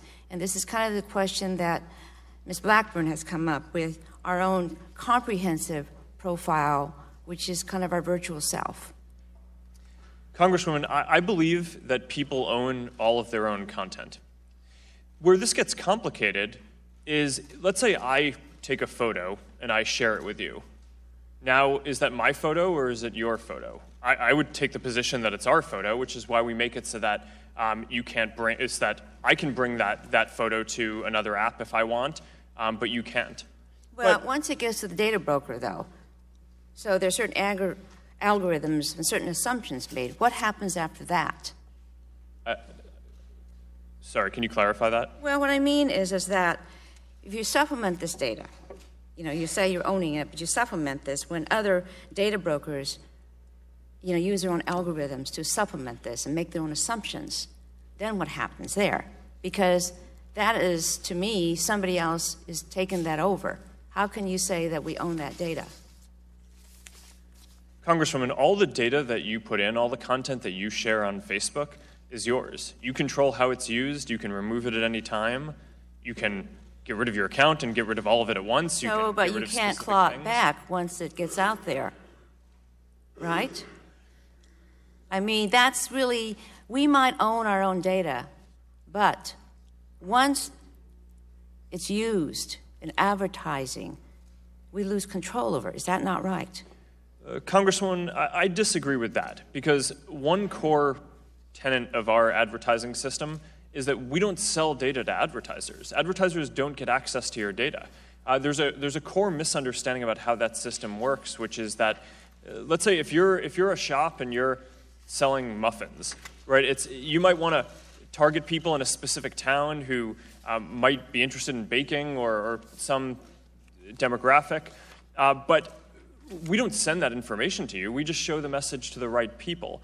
And that's a really important, I think, common misunderstanding about how the system works. Facebook sells ads based at least on part of the data users provide to Facebook. That's right. And the more data that Facebook collects allows you to better target ads to users or classes of users. So even if Facebook doesn't earn money from selling data, doesn't Facebook earn money from advertising based on that data? Yes, Congresswoman. We run ads. That's the business model is running ads. And we use the data that people put into the system in order to make the ads more relevant, which also makes them more valuable. But it's what we hear from people is that if they're going to see ads, they want them to be good and relevant. But we're not controlling that data. No, you have complete control over that. The gentlelady's time has expired. As previously agreed, we will now take a 5-minute recess. And committee members and our witness need to plan to be back in about 5 minutes. We stand in recess.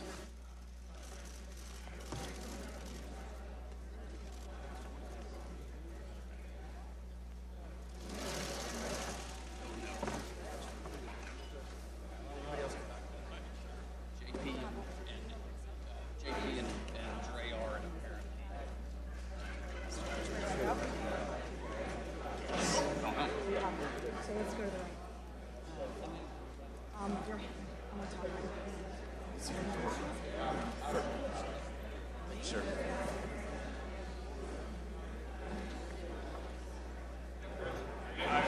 See you, man. Good to see you, sir. Yes, sir. Doing great. Thank you. Talk to you soon.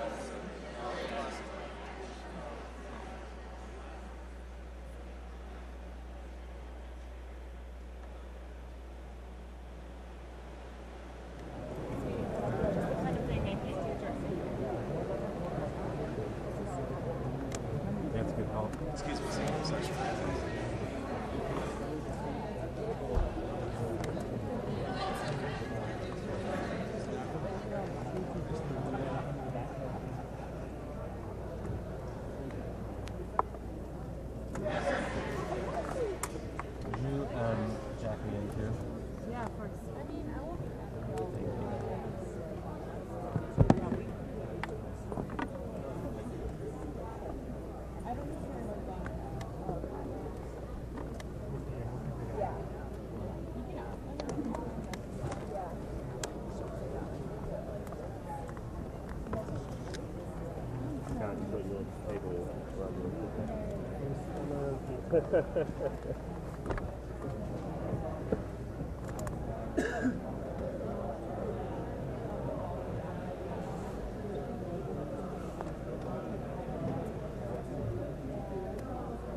I wish I could.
Yeah, they miss our tables.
We'll call the Energy and Commerce Committee back to order and recognize the gentleman from New Jersey, Mr. Lance, for 4 minutes for purposes of questions. Thank you very much, Mr. Chairman. Mr. Zuckerberg, you are here today because you are the face of Facebook, and you have come here voluntarily, and our questions are based upon our concern about what has occurred and how to move forward. I'm sure you have concluded, based upon what we've asked, that we are deeply offended by censoring of content inappropriately by Facebook. Examples have been raised, a Roman Catholic university, a state Senate candidate in Michigan. I would be offended if this censoring were occurring on the left as well as the right, and I want you to know that. And do you take from what we have indicated so far that in a bipartisan fashion, Congress is offended by inappropriate censoring of content? Congressman, yes, this is extremely important, and I think the point that you raise is particularly important, that we've heard today a number of examples of where we may have made content review mistakes on conservative content, but I can assure you that there are a lot of folks who think that we make content moderation or content review mistakes of liberal content as well. Fair enough. My point is that we don't favor censoring in any way, so long as it doesn't involve hate speech or violence or terrorism, and of course the examples today indicate quite the contrary, number one. Number two, Congresswoman Blackburn has mentioned her legislation. I'm a co-sponsor of the browser legislation. I commend it to your attention, to the attention of your company. It is for the entire ecosystem. It is for ISPs and edge providers. It is not just for one or the other. It is an opt-in system similar to the system that exists in Europe. Might I respectfully request of you, Mr. Zuckerberg, that you and your company review the browser legislation, and I would like your support for that legislation after your review of it. We will review it and get back to you. Thank you very much. Your COO, Sheryl Sandberg, last week appeared on the Today program, and she admitted the possibility that additional breaches in personal information could be discovered by the current audits. Quote, "We're doing an investigation, we're going to do the audits, and yes, we think it's possible. That's why we're doing the audits." And then the COO went on to say, Facebook cared about privacy all along, but I think we got the balance wrong. Do you agree with the statement of your COO? Yes, Congressman, I do. We were trying to balance two equities. On the one hand, making it so that people had data portability, the ability to bring their data to another app in order to have new experiences in other places, which I think is a value that we all care about. On the other hand, we also need to balance making sure that everyone's information is protected. And I think that we didn't get that balance right up front. Thank you. I certainly concur with the statement of the COO, as affirmed by you today, that you got the balance wrong. And then regarding Cambridge Analytica, the fact that 300,000 individuals or so gave consent, but that certainly didn't mean they gave consent to 87 million friends. Do you believe that that action violated your consent agreement with the Federal Trade Commission? We do not believe it did, but regardless, we take a broader view of what our responsibility is to protect people's privacy. And if a developer who people gave their information to, in this case Alexander Kogan, then goes and in violation of his agreement with us sells the data to Cambridge Analytica, that's a big issue. And I think people have a right to be very upset. I'm upset that that happened. And we need to make sure that we put in place the systems to prevent that from happening again. Thank you. I think it may have violated the agreement with the Federal Trade Commission, and I'm sure that will be determined in the future. Thank you, Mr. Chairman. Thank the gentleman from New Jersey. Recognize the gentlelady from Florida, Ms. Castor, for 4 minutes. Thank you, Mr. Chairman. Welcome, Mr. Zuckerberg. For all of the benefits that Facebook has provided in building communities and connecting families, I think a devil's bargain has been struck. And In the end, Americans do not like to be manipulated. They do not like to be spied on. We don't like it when someone is outside of our home watching. We don't like it when someone is following us around the neighborhood, or even worse, following our kids or stalking our children. Facebook now has evolved to a place where you are tracking everyone. You are collecting data on just about everybody. Yes, we understand the Facebook users that proactively sign in are in part of that platform, but you're following Facebook users even after they log off of that platform and application. And you are collecting personal information on people who do not even have Facebook accounts. Isn't that right? Congresswoman, I believe that yes or no? Congresswoman, I'm not sure that, I don't think that that's what we're tracking.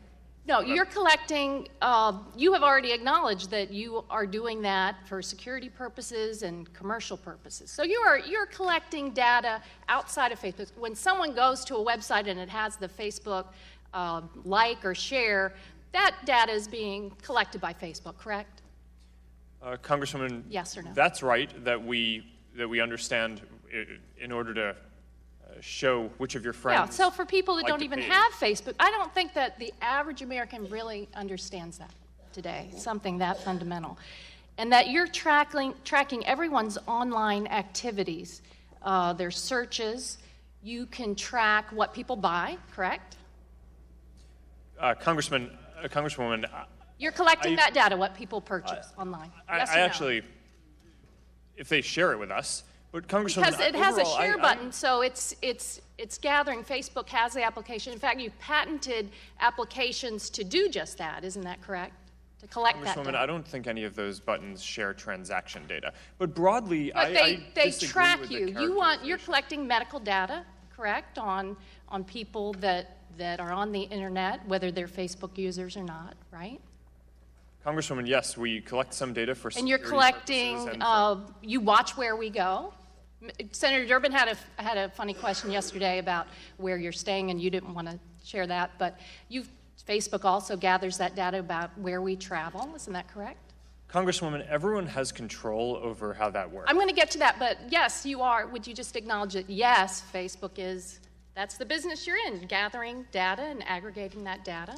Congresswoman, I disagree with that characterization. You're not. Are you saying you do not gather data on where people travel based upon their internet and the ways they sign in and things like that?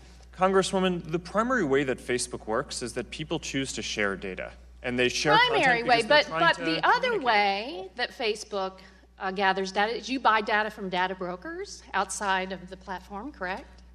Congresswoman, we just announced 2 weeks ago that we were going to stop interacting with data brokers, and even though that's an industry norm to make it so that the advertising can be more relevant. But I think in the end, it's practically impossible these days to remain untracked in America for all the benefits Facebook has brought and the internet. And that's not part of the bargain. And current laws have not evolved, and the Congress has not adopted laws to address digital surveillance, and Congress should act. And I do not believe that the controls, the opaque agreement, consent agreements as settings are an adequate substitute for fundamental privacy protections for consumers. Now, Gentlelady's time. Thank you. I yield back my time. Gentlelady's time. Let that stand. And I'd like to ask unanimous consent that I put my constituents' questions in the record. Without objection. Thank you. Chair now recognizes gentleman from Kentucky, Mr. Guthrie, for... Thank you, Mr. Chairman. Thanks for being here. When I first got into public office, the internet was really kicking off, and I had a lot of people complain about ads, just the inconvenience of ads, trying to get in the cumbersome of the internet. I remember telling someone one time, being from Kentucky, a basketball fan, I said, there's nothing I hate worse than the 4-minute timeout, the TV timeout. It's flow of the game and everything. But because of the 4-minute timeout, I get to watch the game for free. So that's something I'm willing to accept to move for free. What you're not really willing to accept is that your data's just out there and it's being used. But it's being used in the right way. And it's funny because I was going to ask this question anyway. My friend, I was planning a family trip to Florida, and I searched a town in Florida, and all of a sudden I started getting ads for a brand of hotel that I typically stay in, at a great hotel at the price. available to the public because it was on the internet, that I was willing to pay and stayed there. And so I thought it was actually convenient. Instead of getting just an ad to some place I'll never go, I got an ad specifically to a place I was looking to go, so I thought that was convenient. And it wasn't Facebook, although my wife used Facebook to message my mother-in-law this weekend when we were meeting up, so it's very valuable. We get to do that for free because your business model relies on consumer-driven data. This wasn't Facebook, it was a search engine, but they use consumer-driven data to target an ad to me. So you're not unique in Silicon Valley or in this internet world in doing this type of targeted ads, are you? No, Congressman, you're right. I mean, this is ad-based business models have been a common way that people have been able to offer free services for a long time. And our social mission of trying to help connect everyone in the world relies on having a service that can be affordable for everyone, that everyone can use. And that's why the ads business model is in service of the social mission that we have. And I think sometimes that gets lost, but I think that's a really important point. But you're different in that instead of getting just when I'm watching the Hilltoppers on basketball, the person advertising me doesn't know anything about me. I'm just watching the ad, so there's no data, no agreement, or no risk, I guess, there. But with you, there is consumer-driven data. But if we were to greatly reduce or stop, or just greatly reduce through legislation the use of consumer-driven data for targeting ads, what do you think that would do to the internet? And when I say internet, I mean everything, not just Facebook. Well, Congressman, it would make the ads less relevant. So if you had less revenue, what would that do to them? Yeah, it would reduce, it would have a number of effects. For people using the services, it would make the ads less relevant to them. For businesses, like the small businesses that use advertising, it would make advertising more expensive because now they would have to pay more to reach more people and efficiently because targeting helps small businesses be able to afford and reach people as effectively as big companies have typically had the ability to do for a long time. It would affect our revenue some amount too, but I think there are a couple of points here that are lost. One is that we already give people the control to not use that data in ads if they want. Most people don't do that. I think part of the reason for that is that people get that if they are going to see ads, that they want them to be relevant. But the other thing is that a lot of what our business, what makes the ads work, or what makes the business good is just that people are very engaged with Facebook. We have more than 1 billion people who spend almost an hour a day across all our services. I have 30 seconds, so I appreciate the answer to that. But if so I didn't opt out, so forth, and all of a sudden I say, this just doesn't work for me, so I want to delete. You told Congressman Rush that you could delete. What happens to the data? It's there, it's been used, Cambridge Analytics may have it. So what happens when I say, Facebook, take my data off your platform? If you delete your account, we immediately make it so that your account is no longer available once you're done deleting it. So no one can find you on the service. We wouldn't be able to recreate your account from that. We do have data centers and systems that are redundant, and we have backups in case something bad happens. And over a number of days, we'll go through and make sure that we flush all the content out of the system. But as soon as you delete your account, effectively that content is dismantled, and we wouldn't be able to put your account back together if we wanted. Gentleman's time. Well, thank you. My time is I appreciate it. Recognize the gentleman from Maryland, Mr. Sarbanes, for 4 minutes. Thank you, Mr. Chairman.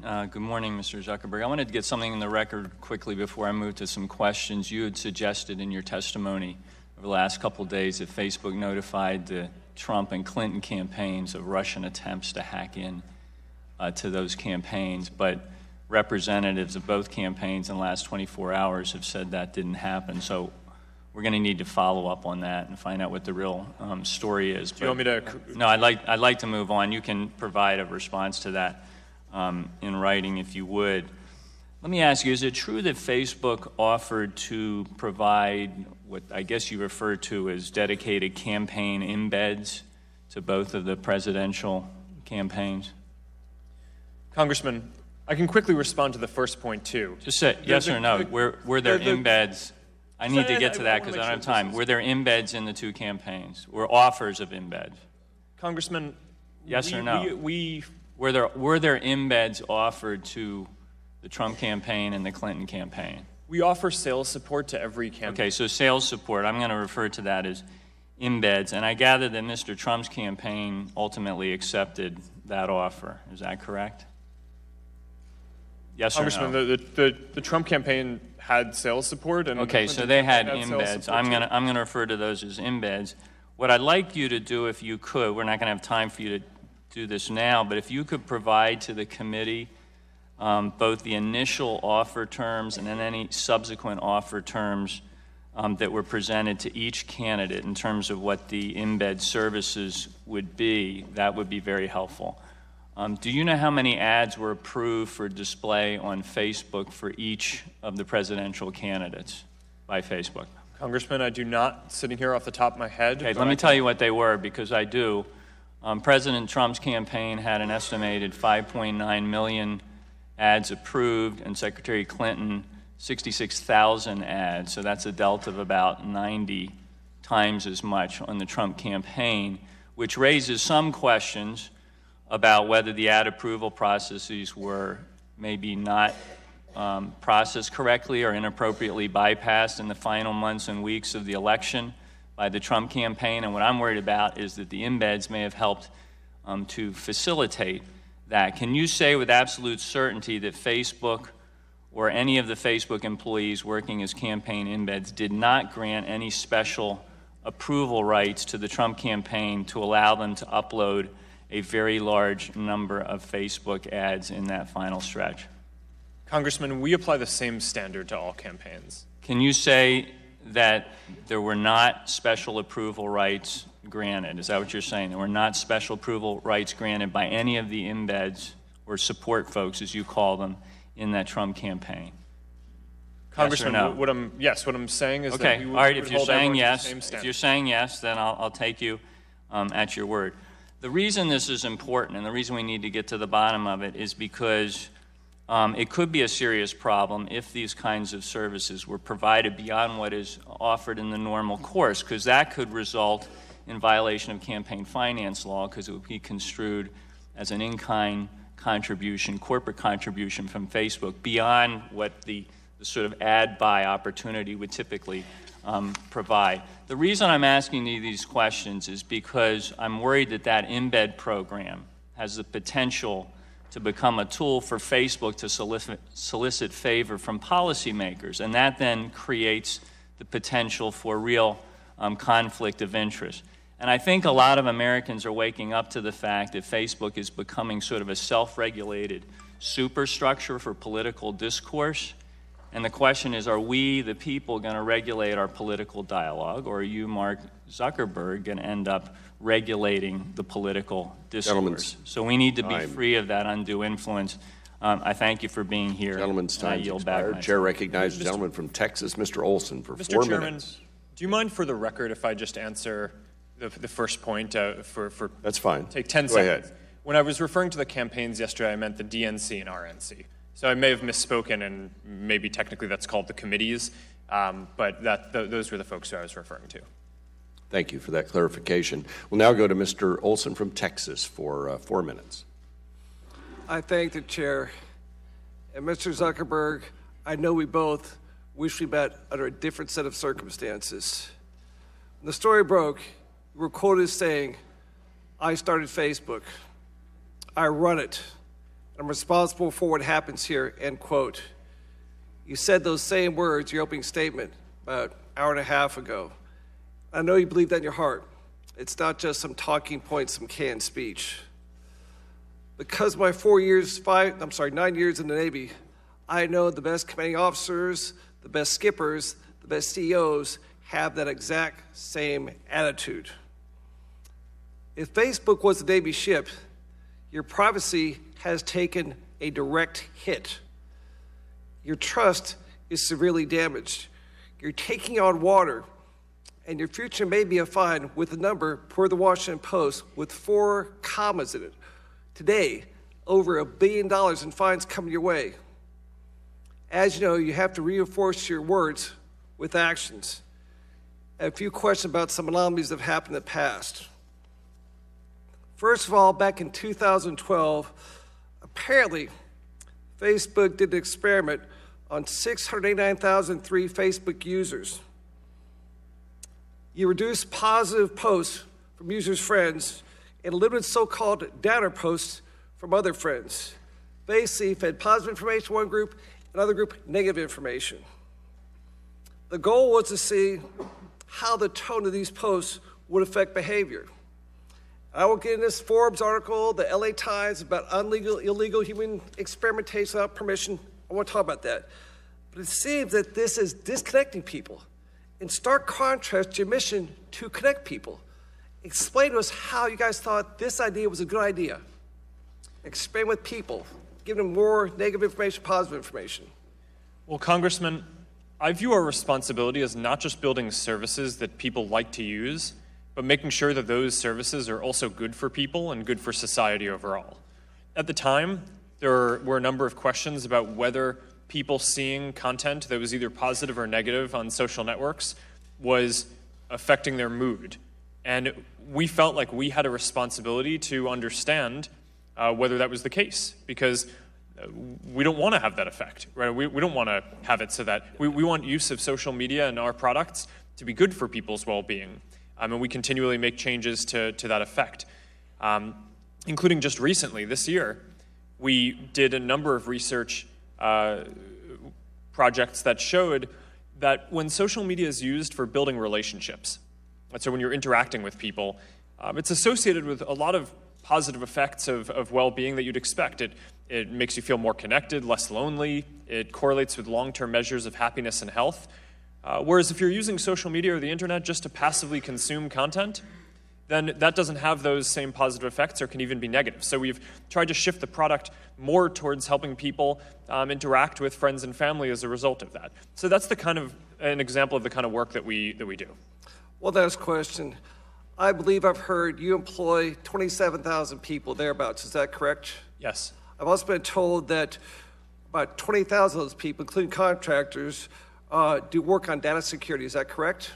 Yes, the 27,000 number is full-time employees, and the security and content review includes contractors, of which there are tens of thousands. Okay, so roughly at least half your employees are dedicated to security practices. How can Cambridge Analytica happen with so much of your workforce dedicated to these causes? How'd that happen?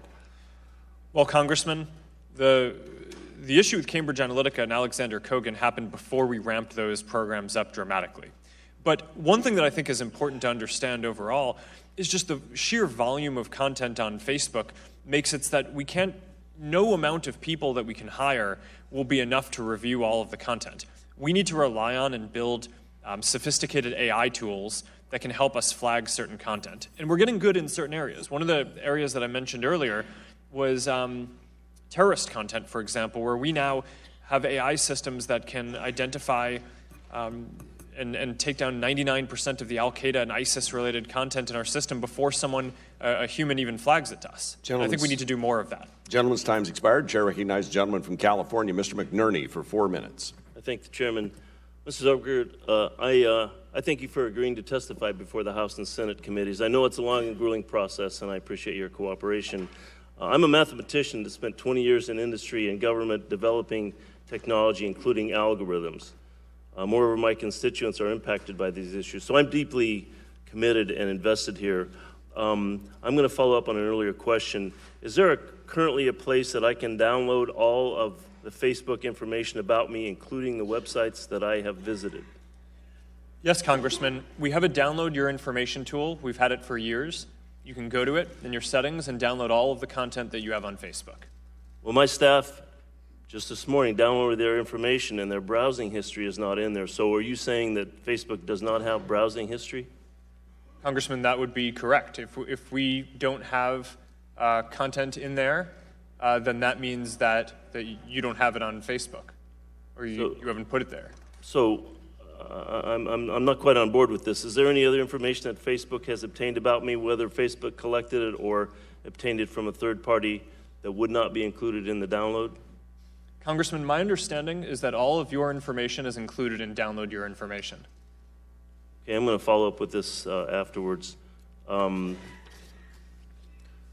Zuckerberg, you indicated that the European users will have GDPR protections on May 25th, and American users will have those similar protections. When will the American users have those protections? Congressman, we're working on doing that as quickly as possible. I don't have the exact date yet. So it will not be on May 25th? We're working on it. Thank you. Your company and many companies with an online presence have a staggering amount of personal information. The customer is not really in the driver's seat about how their information is used or monetized. The data collectors are in the driver's seat. Today, Facebook is governed by weak federal privacy protections. I've introduced legislation that would help address these issues. The My Data Act would give the FTC rulemaking authority to provide consumers with strong data privacy and security protections. Without this kind of legislation, how can we be sure that Facebook won't continue to be careless with users' information?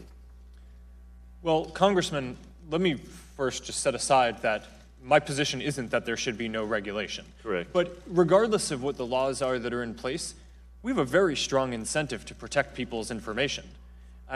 This is the core thing that Facebook is about 100 billion times a day, people come to our service to share a photo or share a message or something. I mean, I hear you saying this, but the history isn't there. So I think we need to make sure that there's regulations in place to give you the proper motivation to stay in line with data protection. One of the problems here in my mind is that Facebook's history, the privacy, user privacy and security have not been given as high priority as corporate growth, and you've admitted as much. Is Facebook considering changing its management structure to ensure that privacy and security have sufficient priority to prevent these problems in the future? Congressman, this is an incredibly high priority for us. When I was saying before that the core use of the product every day, about 100 billion times, is that people come and try to share something with a specific set of people, that works because people have confidence that if they send a message, it's going to go to the person that they want. If they want to share a photo with their friends, it's going to go to the people who they want. That's incredibly important. We've built a robust privacy program. We have a chief privacy officer. That's a little bit off rack from what I'm trying to get at. The privacy protections clearly failed in a couple of cases that are high profile right now.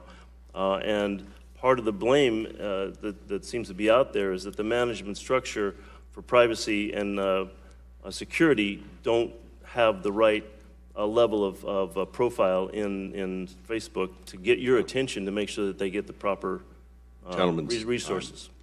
Gentleman's time's expired. Chair recognizes the gentleman from West Virginia, Mr. McKinley, for 4 minutes. Thank you for coming, Mr. Zuckerberg. I've got a yes or no question, if you could give that. Should Facebook enable illegal online pharmacies to sell drugs such as oxycodone, Percocet, Vicodin without a prescription? Congressman, I believe that's against our policies. Yes or no? Do you think you should be able to do that? No, of course not. And there are 35,000 online pharmacies operating, and according to the FDA, they think there may be 96% of them are operating illegally. And on November of last year, CNBC had an article say that you were surprised by the breadth of this opioid crisis.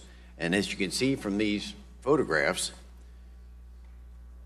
opioids are still available on your site, that they're without a prescription on your site. So it contradicts just what you just said just a minute ago. And it went on last week. FDA Commissioner Scott Gottlieb has testified before our office, said that the internet firms simply aren't taking practical steps to find and remove these illegal opioid listings. And he specifically mentioned Facebook. Are you aware of that? His quote? Congressman, yes, I'm not specifically aware of his quote, but I heard that he said something. And let me just speak to this for a second. If I could, no, we don't. So in your opening statement, and I appreciated your remark, you said it's not enough to give people a voice. We have to make sure that people aren't using it, Facebook, to hurt people. Now, America's in the midst of one of the worst epidemics that it's ever experienced with this drug epidemic. And it's all across this country. It's not just in West Virginia. But your platform is still being used to circumvent the law and allow people to buy highly addictive drugs without a prescription.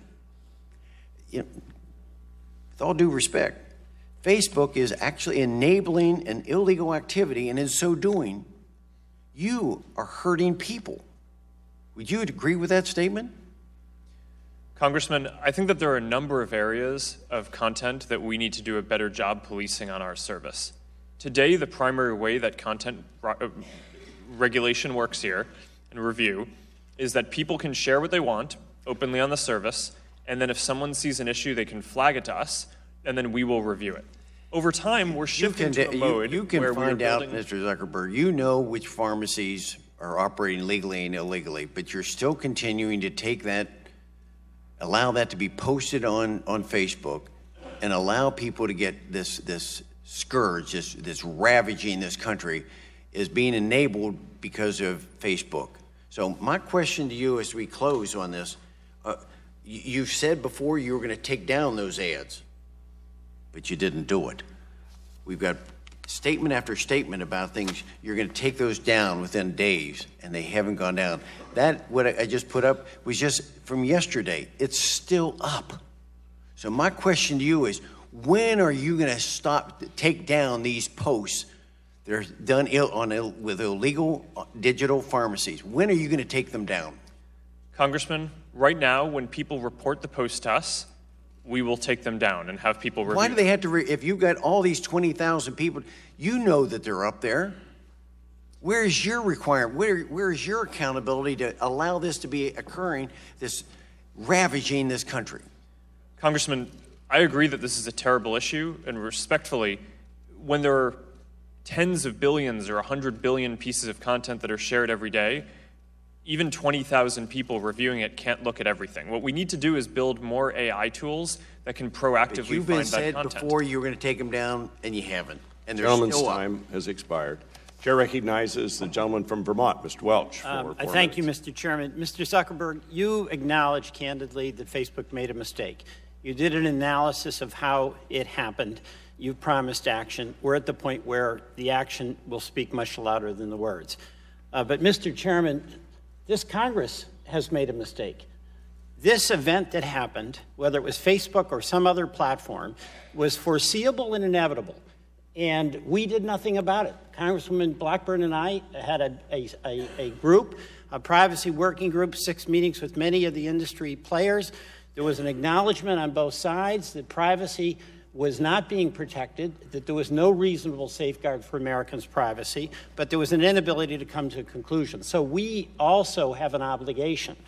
And in an effort to move forward, Mr. Zuckerberg, I've framed some questions that hopefully will allow a reasonable yes or no answer to see if there's some common ground to achieve the goal you assert you have, and we certainly have, the obligation to protect the privacy of American consumers. First, do you believe that consumers have a right to know and control what personal data companies collect from them? Yes. Do you believe that consumers have a right to control how and with whom their personal information is shared with third parties? Congressman, yes, of course. And do you believe that consumers have a right to secure and responsible handling of their personal data? Yes, Congressman. And do you believe that consumers should be able to easily place limits on the personal data that companies collect and retain? Congressman, that seems like a reasonable principle to me. Okay, and do you believe that consumers should be able to correct or delete inaccurate personal data that companies have obtained? Congressman, that one might be more interesting to debate. Because well, then let's get back to us with specifics on that. I think they do have that right. Do you believe that consumers should be able to have their data deleted immediately from Facebook when they stop using the service? Yes, Congressman, and they have that ability. Good. And do you believe that the Federal Trade Commission or another properly resourced governmental agency with rulemaking authority should be able to determine on a regular basis what is considered personal information to provide certainty for consumers and companies what information needs to be protected most tightly? Congressman, I certainly think that that's an area where we should discuss some sort of oversight. There's not a big discussion here. Who gets the final say? Is it the private market companies like yours, or is there a governmental function here that defines what privacy is? Congressman, I think this is an area where some regulation makes sense. You proposed a very specific thing, and I think the details matter. Let me ask you this. I've appreciated your testimony. Will you work with this committee to help put us, to help the U.S. put in place our own privacy regulation that prioritizes consumers' right to privacy, just as the EU has done? Congressman, yes, I'll make sure that we work with you to flesh this out. All right. And you have indicated that Facebook has not always protected the privacy of their users throughout the company's history. And it seems, though, from your answers, that you agree that consumers do have a fundamental right to privacy that empowers them to control the collection, the use, the sharing of their personal information online. And Mr. Chairman, and thank you, Mr. Chairman, privacy cannot be based just on company policies, whether it's Facebook or any other company. There has to be a willingness on the part of this Congress to step up and provide policy protection to the privacy rights of every American consumer. I yield back. Gentleman yields back. Chair recognizes the gentleman from Illinois, Mr. Kinzinger, Thank you, for Chairman. 4 minutes. Mr. Zuckerberg, thank you for being here. Given the global reach of Facebook, I'd like to know about the company's policies and practices with respect to information sharing with foreign governments, if you don't mind. What personal data does Facebook make available from Facebook, Instagram, WhatsApp to Russian state agencies, including intel and security agencies? Congressman, in general, the way we approach data and law enforcement is if we have knowledge of imminent harm, physical harm that might happen to someone, we try to reach out to local law enforcement in order to help prevent that. I think that is less built out around the world. It is more built out in the U.S. So, for example, on that example, we've built out specific programs in the U.S. We have 3,000 people that are focused on making sure that if we detect that someone is at risk of harming themselves, we can get them the appropriate help. What about Russian intel agencies? The second category of information is when there is a valid legal process served to us. In general, if a government puts something out that's overly broad, we're going to fight back on it. We view our duty as protecting people's information, but if there is valid service, especially in the U.S., we will, of course, work with law enforcement. In general, we are not in the business of providing a lot of information to the Russian government. Do you know, is this data only from accounts located in or operated from these individual countries, or does it include Facebook's global data? Sorry, can you repeat that? Yeah, is the data only from the accounts located in or operated from those countries in terms of Russia or anything, or does it include Facebook's global data? Well, Congressman, in general, countries do not have jurisdiction to have any valid legal reason to request data of someone outside of their country. But where is it stored? Where's the data? I mean, do they have access to data only we don't store any data in Russia. Okay, so it's the global data. Yeah. So let me just ask, you mentioned a few times that we're in an arms race with Russia, but is it one-sided if Facebook, as an American-based company, is given the opposition everything it needs in terms of, where it's storing its data? Sorry, Congressman, could you repeat that? So you mentioned a few times that we're in an arms race with Russia. Yes. If you're giving Russian intelligence service agencies, potentially, even on a valid request, access to global data that's not in Russia, is that kind of a disadvantage to us and an advantage to them? Congressman, let me be more precise in my testimony. Yeah, please. I have no specific knowledge of any data that we've ever given to Russia. In general, we'll work with valid law enforcement requests in different countries, and we can get back to you on what that might mean with Russia specifically, but I have no knowledge sitting here of any time that we would have given them information. That'd be great. Now, I've got another unique one I want to bring up. So I was just today, and I'm not saying this as a woe is me, but I think this happens to a lot of people. There have been, my pictures have been stolen and used in fake accounts all around, and in many cases, people have been extorted for money. We report it when we can, but we're in a tail chase. In fact, today, I just I just put on your website Andrew Kinzinger, and he looks a lot like me, but it says he's from London and lives in L.A. and went to Locke High School, which isn't anything like me at all. These accounts pop up a lot, and again, it's using my pictures but extorting people for money. And we hear about it from people that call and say, hey, I was duped or whatever. I know you can't control everything. I mean, you have a huge platform, but can you talk about maybe some movements into the future to try to prevent that in terms of maybe recognizing somebody's picture and if it's fake? Yes, Congressman. This is an important issue, and I mean, fake accounts overall are a big issue because that's how a lot of the other issues that we see around fake news and foreign election interference are happening as well. So long-term, the solution here is to build more AI tools that find patterns of people using the services that no real person would do. And we've been able to do that in order to take down tens of thousands of accounts, especially related to election interference leading up to the French election, the German election, and last year the U.S.-Alabama Senate election, special election. And that's an area where we should be able to extend that work and develop more AI tools that can do this more broadly. Gentleman's time's expired. Chair recognizes the gentleman from New Mexico, Mr. Lujan, for 4 minutes. Thank you, Mr. Chairman. And I want to pick up where Mr. Kinzinger dropped off here. Mr. Zuckerberg, Facebook recently announced that a search feature allowing malicious actors to scrape data on virtually all of Facebook's 2 billion users. Yes or no? In 2013, Brandon Copley, the CEO of Giftnix, demonstrated that this feature could easily be used to gather information at scale.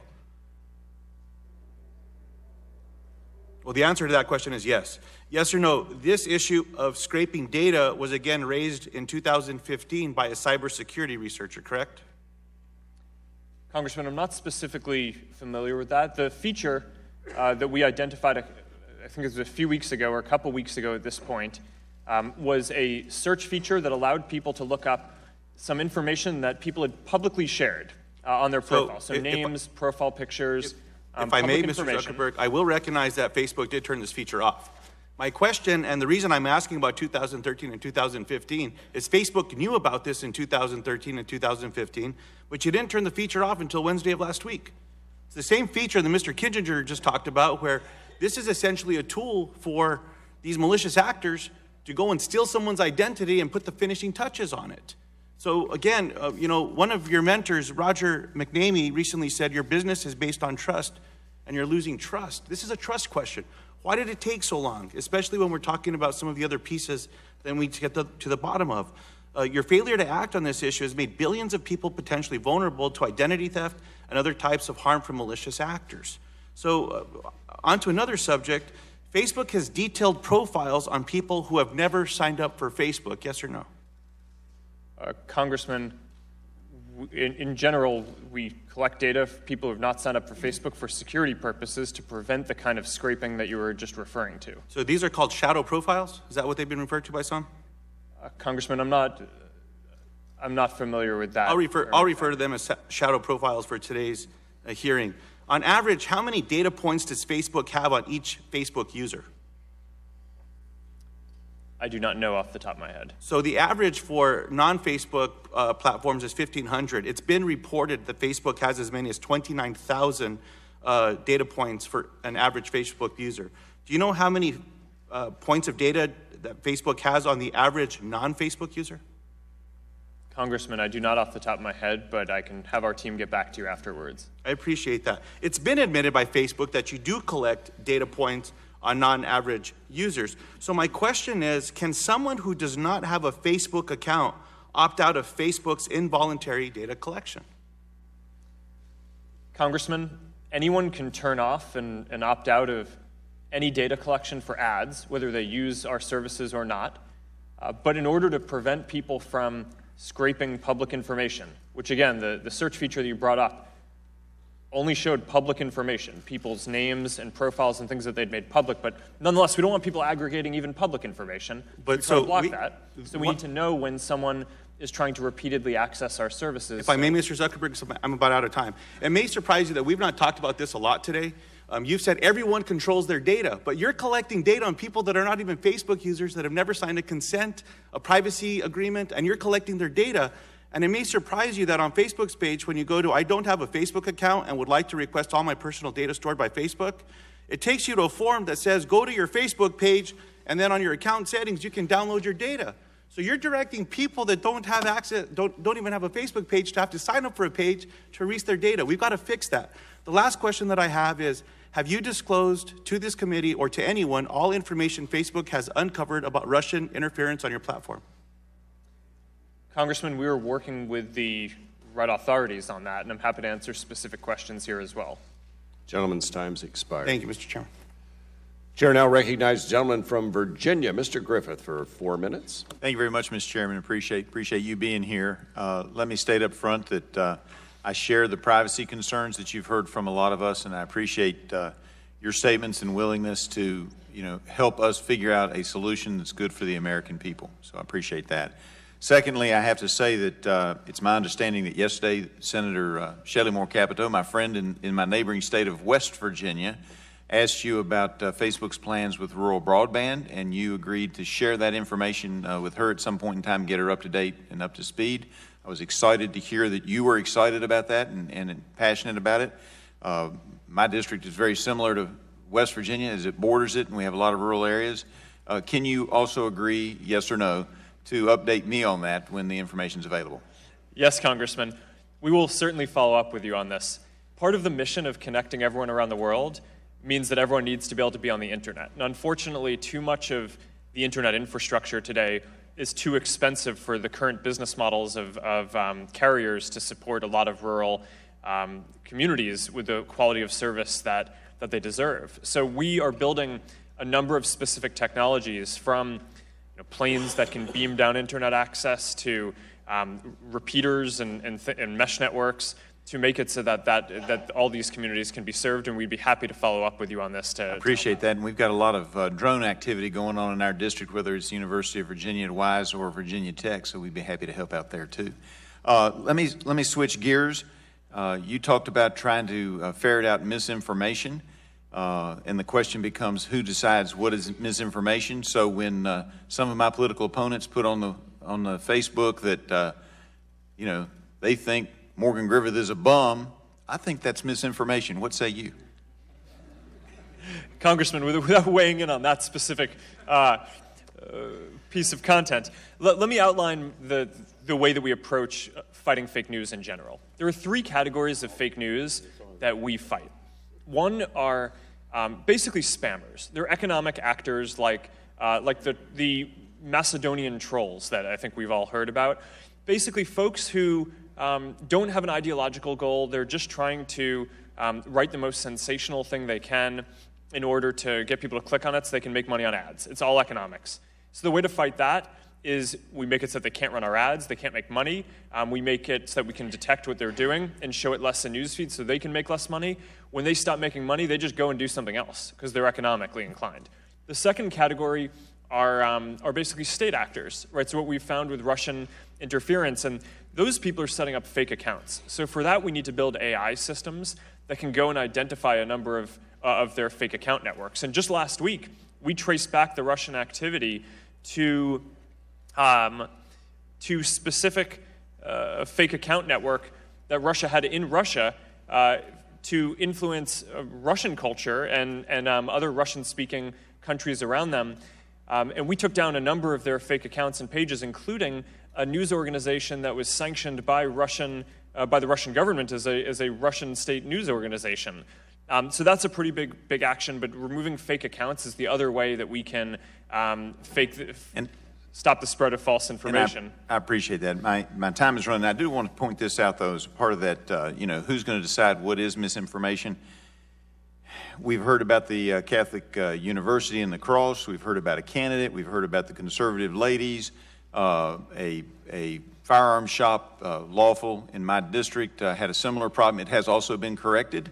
And so I wonder if the industry has thought about, not only are we looking at it, but has the industry thought about doing something like Underwriters Laboratories, which was set up when electricity was new to determine whether or not the devices were safe. Have you all thought about doing something like that so it's not Facebook alone, but the industry saying, wait a minute, this is probably misinformation, and setting up guidelines that everybody can agree are fair?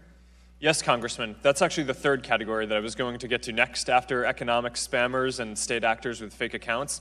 One of the things that we're doing is working with a number of third parties so if people flag things as false news or incorrect, we run them by third-party fact checkers who are all accredited by this Poynter Institute of Journalism. There are firms of all leanings around this who do this work, and that's an important part of the effort. Gentleman's time has expired. Chair now recognizes the gentleman from New York, Mr. Tonko, for 4 minutes. Thank you. Mr. Zuckerberg, I want to follow up on a question asked by Mr. McNerney, where he talked about visiting websites and the fact that Facebook can track you. And as you visit those websites, you can have that deleted. I'm informed that there's not a way to do that, or are you telling us that you're announcing a new policy? Congressman, my understanding is that if we have information from you visiting other places, then you have a way of getting access to that and deleting it and making sure that we don't store it anymore. In the specific question that the other congressman asked, I think it's possible that we just didn't have the information that he was asking about in the first place, and that's why it wasn't there. Well, 3 billion user accounts were breached at Yahoo in 2013, 145 million at eBay in 2014, 143 million at Equifax in 2017, 78 million at Anthem in 2015, 76 million at JP Morgan Chase in 2014. The list goes on and on. The security of all that private data is gone, likely sold many times over to the highest bidder on the dark web. We live in an information age. Data breaches and privacy hacks are not a question of if, they are a question of when. But the case with Facebook is slightly different.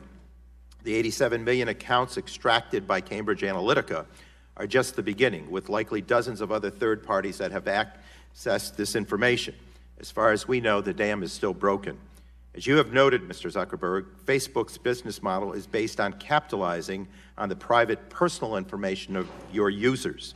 Data security should be a central pillar of this model. And with your latest vast breach of privacy and the widespread political manipulation that followed it, the question this committee must ask itself is what role the federal government should play in protecting the American people and the democratic institutions that your platform and others like it have put at risk.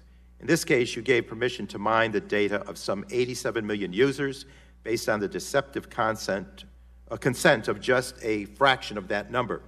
When they found out I was going to be speaking with you today, my constituents asked me to share some of their concerns in person.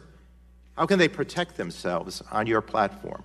Why should they trust you again with their likes, their loves, their lives? Users trusted Facebook to prioritize user privacy and data security, and that trust has been shattered. I'm encouraged that Facebook is committed to making changes, but I am indeed wary that you are only acting now out of concern for your brand and only making changes that should have been made a long time ago. You have described this as an arms race, but every time we saw what precautions you have, or in most cases have not taken, your company is caught unprepared and ready to issue another apology. I'm left wondering again why Congress should trust you again. We'll be watching you closely to ensure that Facebook follows through on these commitments. Many of my constituents have asked about your business model, where users are the product. Mary of Half Moon in my district called it infuriating. Andy of Schenectady, New York asked, why doesn't Facebook pay its users for their incredibly valuable data? Facebook claims that users rightly own and control their data, yet their data keeps being exposed on your platform, and these breaches cause more and more harm each time. You have said that Facebook was built to empower its users. Instead, users are having their information abused with absolutely no recourse. In light of this harm, what liability should Facebook have? When users' data is mishandled, who is responsible and what recourse do users have? Do you bear that liability? Congressman, I think we're responsible for protecting people's information for sure.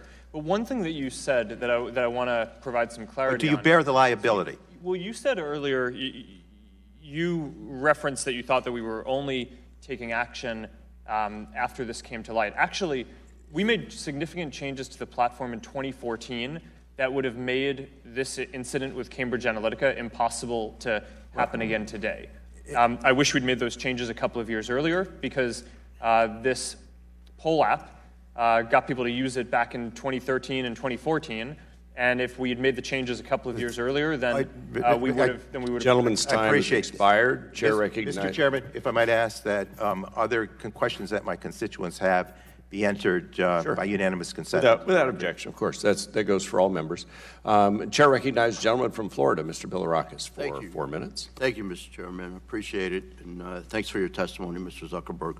Well, first of all, I wanted to follow up with Mr. McKinley's testimony. This is bad stuff, Mr. Zuckerberg, with regard to the illegal online pharmacies. When are those ads? I mean, when are you going to take those off? I think we need an answer to that. I think they need to get off. We need to get these off as soon as possible. Can you give us an answer, a clear answer as to when these pharmacies? We have an epidemic here with regard to the opioids. I think we're owed a clear answer, a definitive answer as to when these ads will be offline. Congressman, if people flag those ads for us, we will take them down now. Now? Yes. By the end of the day? If people flag them for us, we will look at them as quickly as we can. Well, you have knowledge now, obviously. You have knowledge. You have knowledge of those ads. Will you begin to take them down today? The ads that are flagged for us, we will review and take down if they violate our policies, which I believe the ones that you're talking about do. If they're illegal, they clearly violate your policy. Which they do. But what I think really needs to happen here is not just us reviewing content that gets flagged for us. We need to be able to build tools that can proactively go out and identify what might be these ads for opioids before people even have to flag them for us to review. Well, I agree. And that's going to be a longer-term thing in order to build that solution. So, but today, if someone flags the ads for us, we will take them down. Work on those tools as soon as possible, please. Okay, next question. A constituent of mine in District 12 of Florida, the Tampa Bay area, came to me recently with what was a clear violation of your privacy policy. In this case, a third-party organization publicly posted personal information about my constituent on his Facebook page. This included his home address, voting record, degrading photos, and other information. In my opinion, this is cyberbullying. For weeks, my constituent tried reaching out to Facebook on multiple occasions through its report feature, but the offending content remained. It was only when my office got involved that the posts were removed almost immediately for violating Facebook policy. How does Facebook's self-reporting policy work to prevent misuse, and why did it take an act of Congress, a member of Congress, to get, again, a clear privacy violation removed from Facebook? If you can answer that question, I'd appreciate it, please. Congressman, that clearly sounds like a big issue and something that would violate our policies. I don't have specific knowledge of that case, but what I imagine happened, given what you just said, is they reported it to us, and one of the people who reviews content probably made an enforcement error. And then when you reached out, we probably looked at it again and realized that it violated the policies and took it down. We have a number of steps that we need to take to improve the accuracy of our enforcement. Absolutely. That's a big issue. We need to get to content faster, and we need to be able to do better at this. I think the same solution to the opioid question that you raised earlier, of doing more with automated tools, will lead to both faster response times and more accurate enforcement of the policies.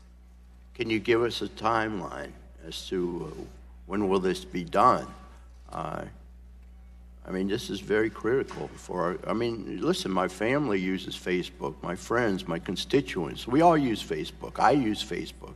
It's wonderful for our seniors to connect with their relatives. Gentleman's time. Yeah, I'm sorry. Can I submit for the record my additional questions? Yes, sir. Thank you. Thank you so much, Mr. Chair recognizes gentlelady from New York, Ms. Clark, for 4 minutes. I thank you, Mr. Chairman, and thank you for coming before us, Mr. Zuckerman, today. I want to take the opportunity to represent the concerns of the newly formed Tech Accountability Caucus, in which I serve as a co-chair with my colleagues, Representative Robin Kelly, Congressman Emmanuel Cleaver, and Congresswoman Bonnie Watson-Coleman. But most importantly, people in our country and around the globe who are in vulnerable populations, including those who look just like me.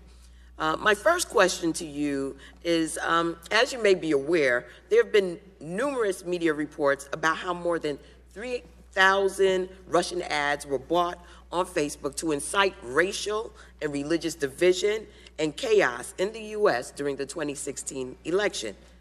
Those ads specifically characterized and weaponized African American groups like Black Lives Matter, in which ads suggested through propaganda or fake news, as people call it these days, that they were a rising threat. Do you think that the lack of diversity, culturally competent personnel in your C-suite and throughout your organization, in which your company did not detect or disrupt and investigate these claims, are a problem in this regard? Congresswoman, I agree that we need to work on diversity. In this specific case, I don't think that that was the issue, because we were frankly slow to identifying the whole Russian misinformation operation and not just that specific example. Going forward, we're going to address this by verifying the identity of every single advertiser who's running political or issue-oriented ads, to make it so that foreign actors or people trying to spoof their identity or say that they're someone that they're not cannot run political ads or run large pages of the type. So whether they were Russian or not, when you have propaganda, how are you addressing that? Because this was extremely harmful during the last election cycle, and can continue to be so in the upcoming elections and throughout the year, right? I'm concerned that there are not eyes that are culturally competent looking at these things and being able to see how this would impact on civil society. If everyone within the organization is monolithic, then you can miss these things very easily. And we've talked about diversity forever with your organization. What can you say today when you look at how all of this operates that you can do immediately to make sure that we have the types of viewing or reviewing that could enable us to catch this in its tracks? Congresswoman, we announced a change in how we're going to review ads and big pages, so that now, going forward, we're going to verify the identity and location of every advertiser who's running political or issue ads, or and the identities. Good. We'd like you to get back to us with a timeline on that. No, that will be in place for these elections. Okay, fabulous. When Mr. Kogan sold the Facebook-based data that he acquired through the Quiz app to Cambridge Analytica, did he violate Facebook's policies at the time? Yes, Congresswoman. When the Obama campaign collected millions of Facebook users' data through their own app during the 2012 election, did it violate Facebook's policies at the time?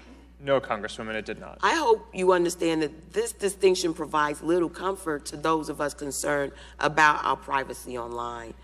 Regardless of political party, Americans desperately need to be protected.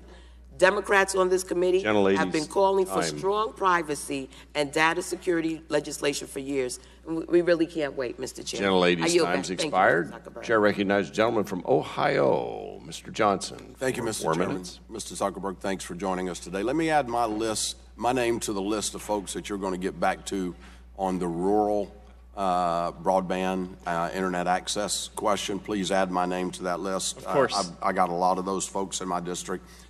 You know, you're a real American success story. There's no question that you and Facebook have revolutionized the way Americans, in fact, the world, communicate and interconnect with one another. I think one of the reasons that you were able to do that is because nowhere other than here in America, where a young man in college can pursue his dreams and ambitions on his own terms without a big federal government over-regulating them and telling them what they can and cannot do, could you have achieved something like this. But in the absence of federal regulations that would reel that in, the only way it works for the betterment of society and people is with a high degree of responsibility and trust. And you've acknowledged that there have been some breakdowns in responsibility. I think sometimes, and I'm a technology guy. I have 2 degrees in computer science. I'm a software engineer. I'm a patent holder. So I know the challenges that you face in terms of managing the technology. But oftentimes technology folks spend so much time thinking about what they can do and little time thinking about what they should do. And so I want to talk about some of those should do kind of things. You heard earlier about faith-based material that had been taken down, ads that had been taken down. You admitted that it was a mistake. That was in my district, by the way, Franciscan University. A faith-based university was the one that did that. How is your content filtered and determined to be appropriate or not appropriate and policy compliant? Is it an algorithm that does it, or is there a team of a gazillion people that sit there and look at each and every ad that make that determination? Congressman, it's a combination of both. So at the end of the day, we have community standards that are written out and try to be very clear about what is acceptable. And we have a large team of people. As I said, by the end of this year, we're going to have about more than 20,000 people working on security and content review across the company. But in order to flag some content quickly, we also build technical systems in order to take things down. So if we see terrorist content, for example, we'll flag that, and we can take that down. What do you do when you find someone or something that's made a mistake? I mean, I've heard you say several times today that you know a mistake has been made. What kind of accountability is there when mistakes are made? Because every time a mistake like that is made, it's a little bit of a chip away from the trust and the responsibility factors.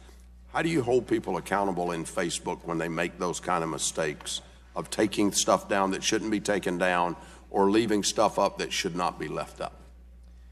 Congressman, for content reviewers specifically, their performance is going to be measured by whether they do their job accurately. And you ever fire anybody when they do stuff like that? I'm sure we do. As part of the normal course of running a company, you're hiring and firing people all the time to grow your capacity and what happened to the person that took down the Franciscan University ad and didn't put it back up until the media started getting involved? Congressman, I'm not specifically aware of that case. Can you take that question for me? My time has expired. Can you take that question for me and get me that answer back, please? We will. Okay, thank you very much. I yield back. Gentleman's time's expired. Chair recognizes the gentleman from Iowa, Mr. Loebsack. Thank you, Mr. Chairman. I want to thank you and the ranking member for holding this hearing today, and I want to thank Mr. Zuckerberg for being here today as well. Add my name to the rural broadband list as well. I have 1/4 of Iowa, the southeast part of Iowa. We definitely need more help on that front. Thank you. You may recall last year, Mr. Zuckerberg, that you set out to visit every state in the country to meet different people. And one of those places you visited was, in fact, Iowa, my home state of Iowa, and you did visit the district that I proudly represent, and you met some of my constituents. As you began your tour, you said that you believed in connecting the world and giving everyone a voice, and that, quote, you wanted, quote, to personally hear more of those voices. I'm going to do the same thing in just a second that a number of my colleagues did and just ask you some questions that were submitted to my Facebook page by some of my constituents. I do want to say at the outset, though, and I do ask for unanimous consent to enter all those questions into the record, Mr. Chair. Without objection. I think trust has been the issue today. There's no question about it. I think that's what I'm hearing from my constituents. That's what we're hearing from our colleagues. That's really the question. How can we be guaranteed that, for example, when you agree to some things today, that you're going to follow through and that we're going to be able to hold you accountable, and without perhaps constructing too many rules and regulations. We'd like to keep that to a minimum if we possibly can, but I do understand that you have agreed that we're going to have some rules and regulations so that we can protect people's privacy, so that we can protect that use of the consumer data. So going forward from there, I've just got a few questions I'll probably have an opportunity to get to. The first one goes to the business model issue, because you're publicly traded, is that correct? Yes. And you're the CEO? Yes. Right. And so I've got Lauren from Solon who asks, is it possible for Facebook to exist without collecting and selling our data? Is it possible to exist? Congressman, we don't sell people's data. So I think that that's an important thing to clarify up front.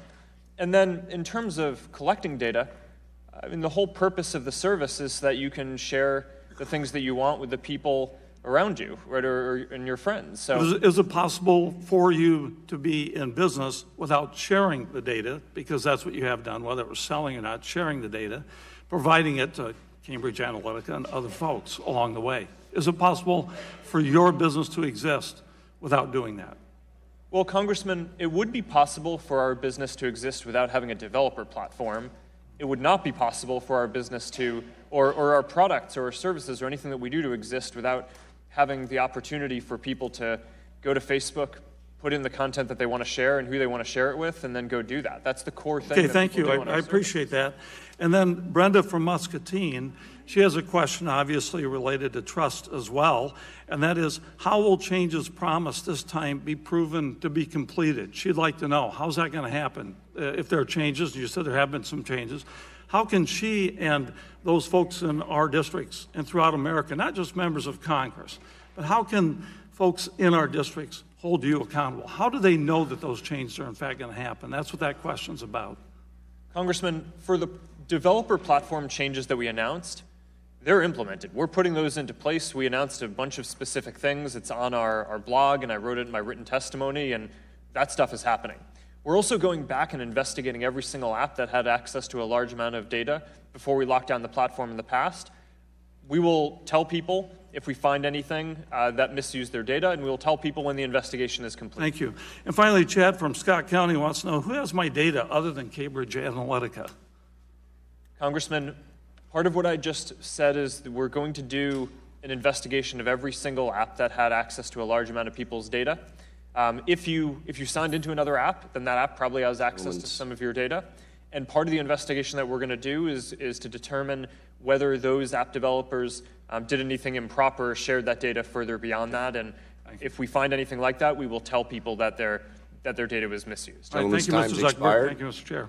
Chair recognizes the gentleman from Missouri, Mr. Long, for 4 minutes. Thank you, Mr. Chairman, and thank you, Mr. Zuckerberg, for being here today. On a voluntary basis, I want to put that out here. You were not subpoenaed to be here, as Mr. Barton offered up a little bit ago. You're the only witness at the table today. We've had 10 people at that table. To give you an idea of what kind of hearings we've had in here, not too long ago we had 10. And I'd say that if we invited everyone that had read your terms of agreement, terms of service, we could probably fit them at that table.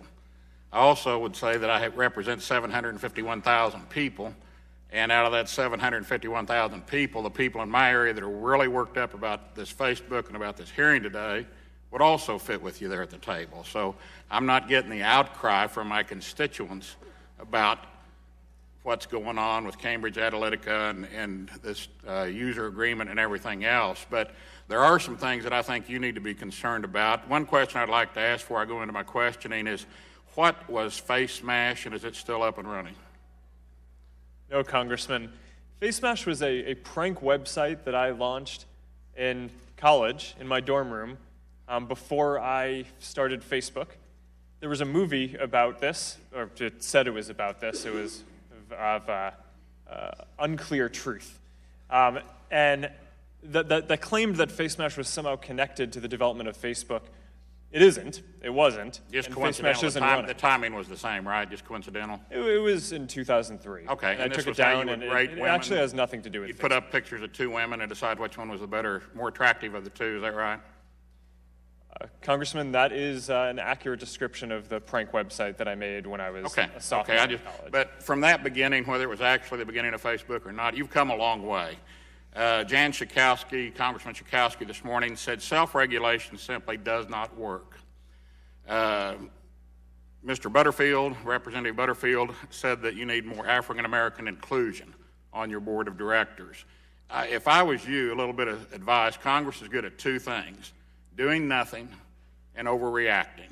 So far, we've done nothing on Facebook. Since your inception in that Harvard dorm room many years ago, we've done nothing on Facebook.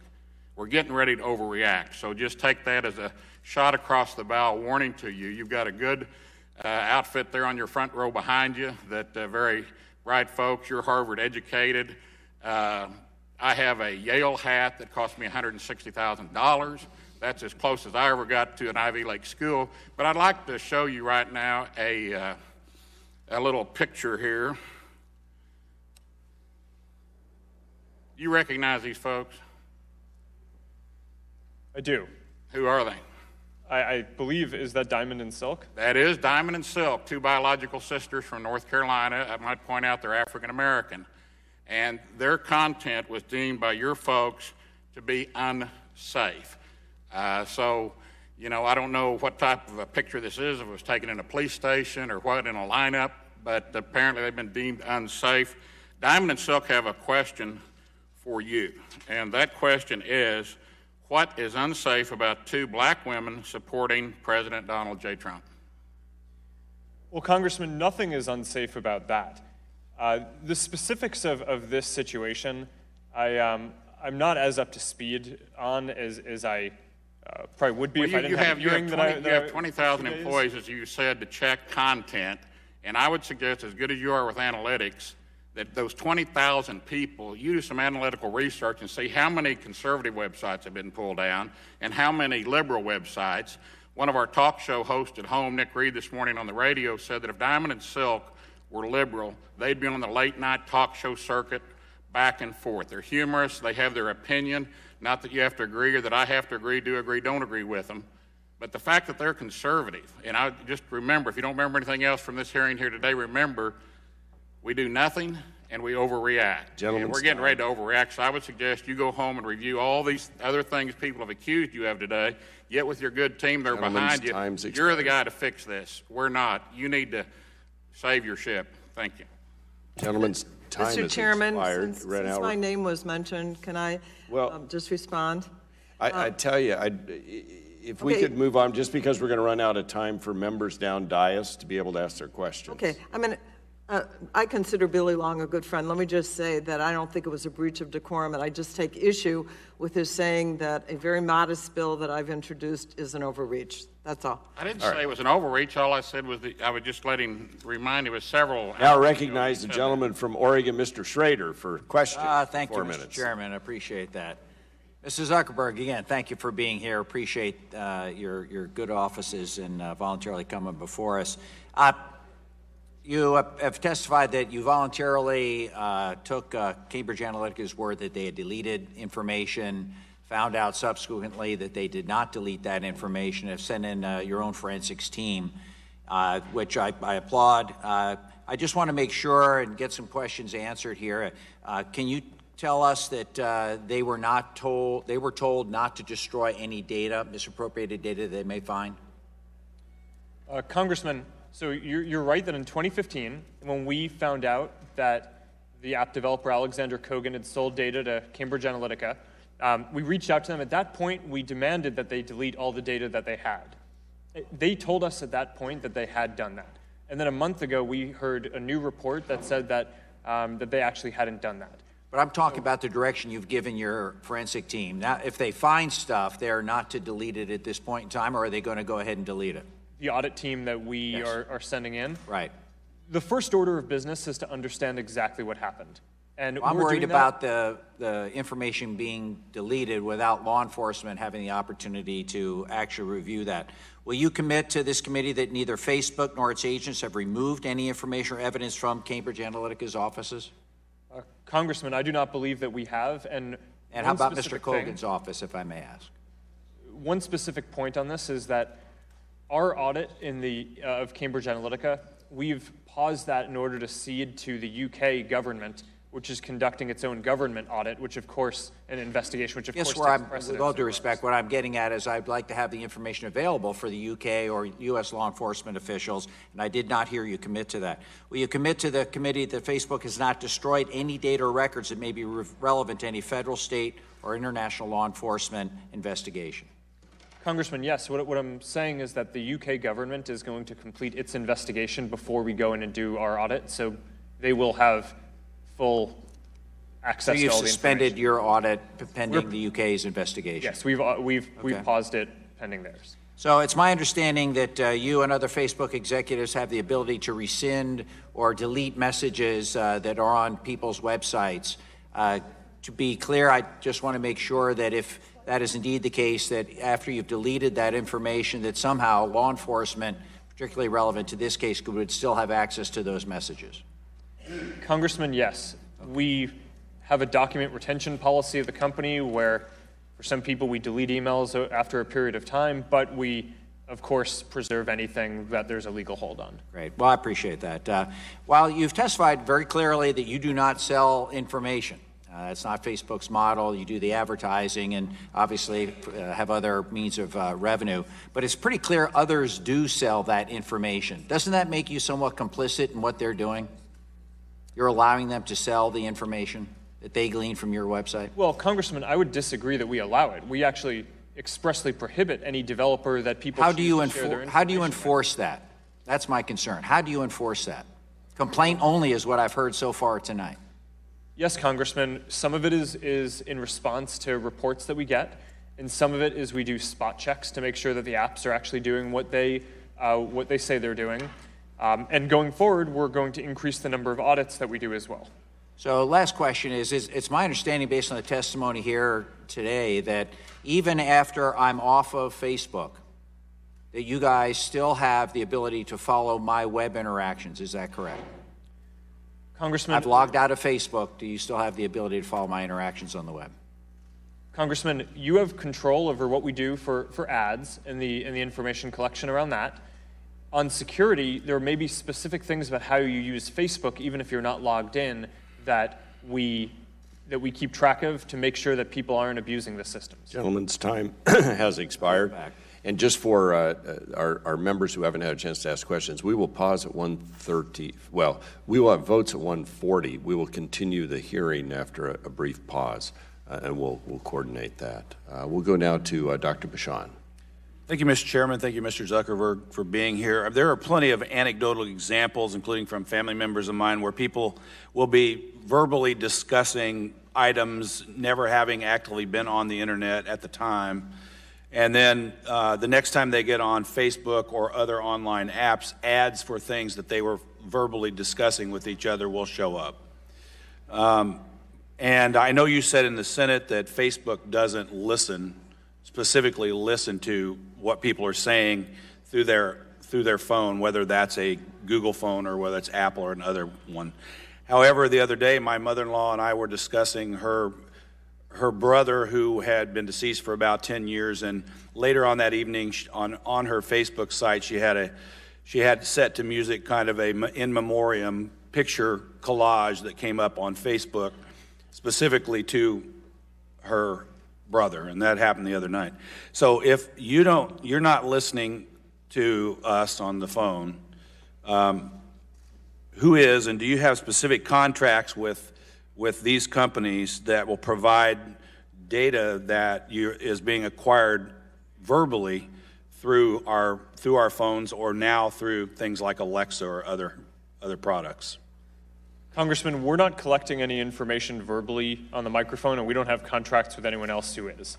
The only time that we might use the microphone is when you're recording a video or doing something where you intentionally are trying to record audio, but we don't have anything that is trying to listen to what's going on in the background. Okay, because, like I said, you've talked to people that this has happened to. My son, who lives in Chicago, him and his colleagues were talking about a certain type of suit because they're business guys, and the next day he had a bunch of ads for different suits on it when he went onto the internet. So it's pretty obvious to me that someone is listening to the audio on our phones, and that I see that as a pretty big issue. And the reason is because, and you may not be, but I see it as a pretty big issue because, for example, if you're in your doctor's office, if you're in your corporate boardroom, your office, or even personal areas of your home, that's potentially an issue. And I'm glad to hear that Facebook isn't listening, but I'm skeptical that someone isn't.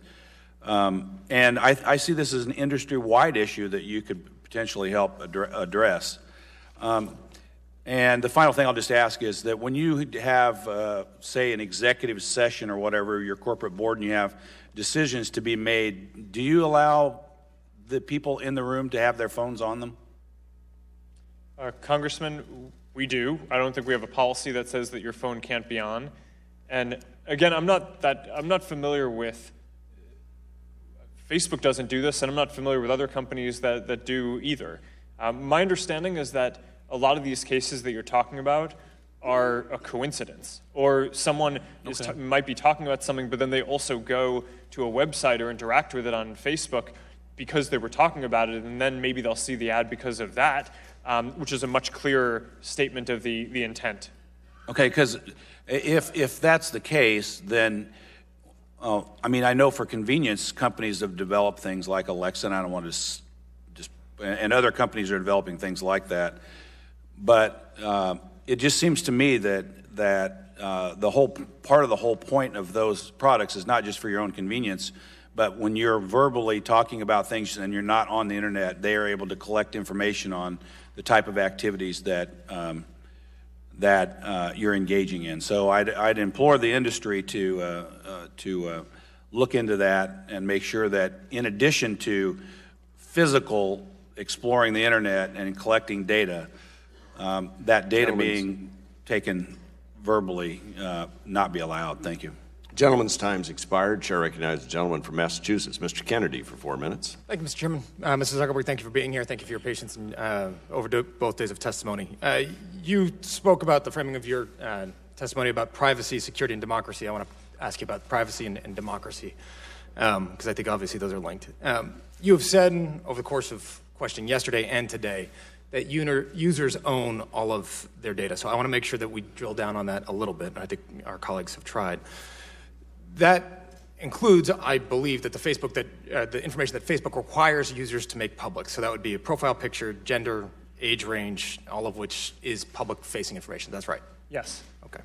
So can advertisers then, understanding that you, Facebook, maintain the data, you're not selling that to anybody else, but advertisers clearly end up having access through that through agreements with you about how they then target ads to me, to you, to any other user. Can advertisers in any way use non-public data, so data that individuals would not think is necessarily public, so that they can target their ads?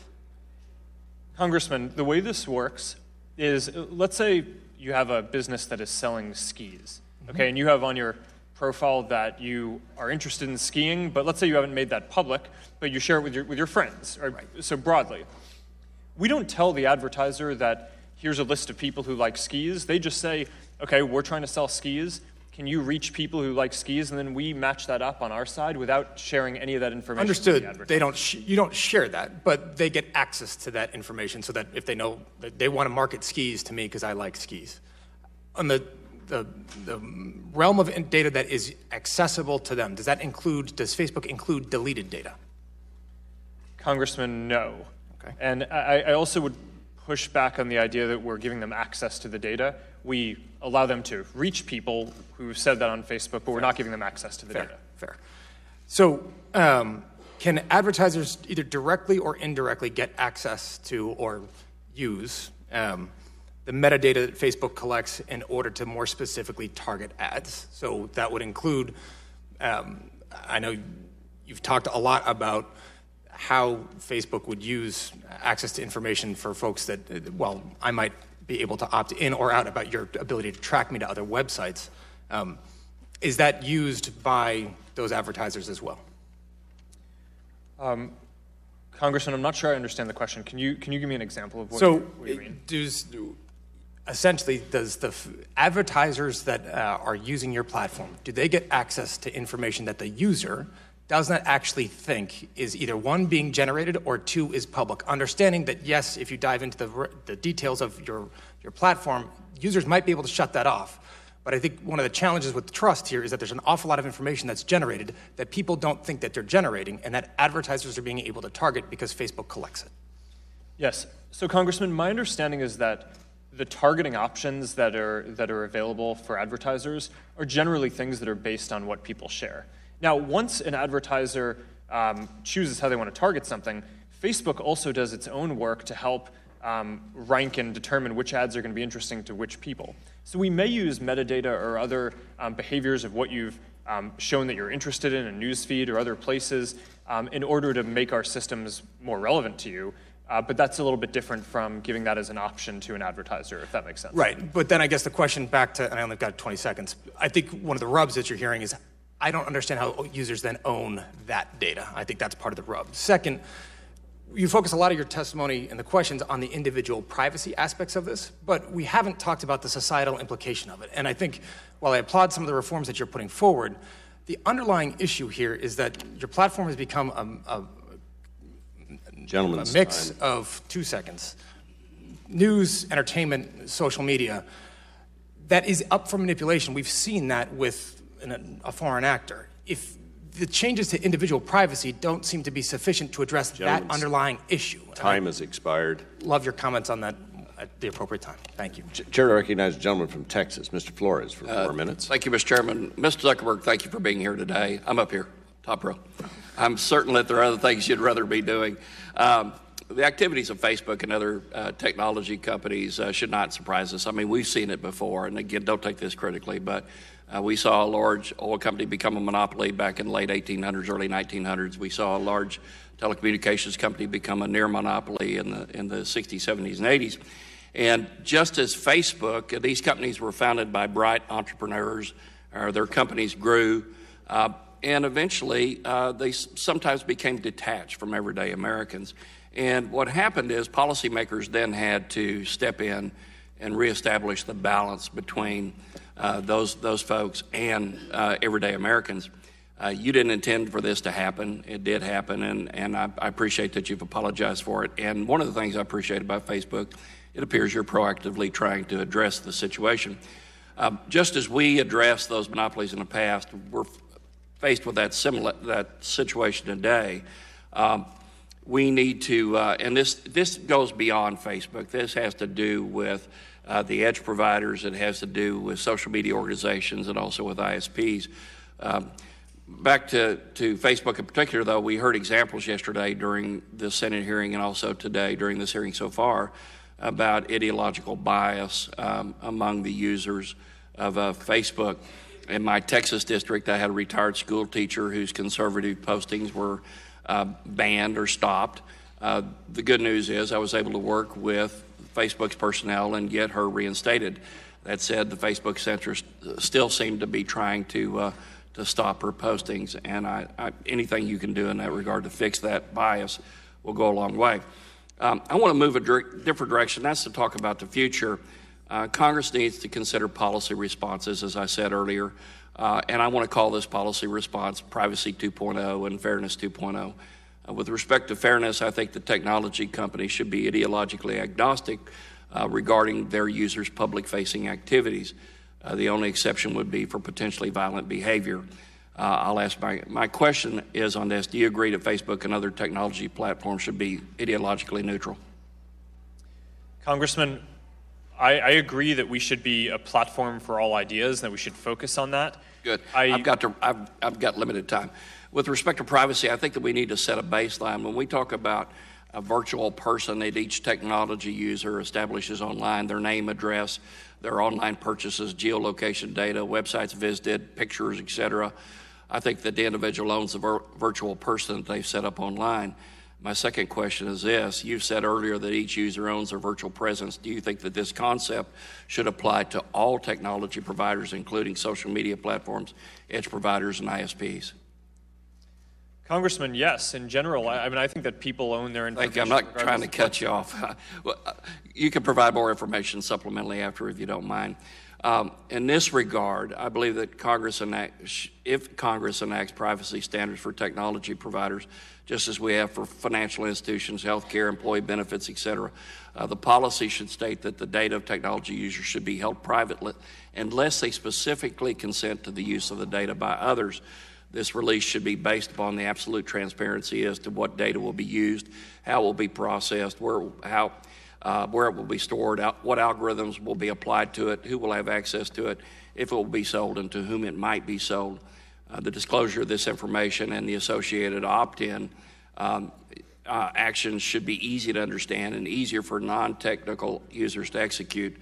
The days of the long scrolling fine print disclosures with a single check mark at the bottom should end.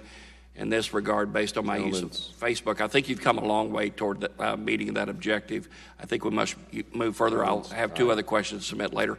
And thank you. You can expand on your responses to my earlier questions later. Thank you. Gentleman's time's expired. Chair recognizes gentleman from California for 4 minutes. Mr. Cardenas. Thank you very much.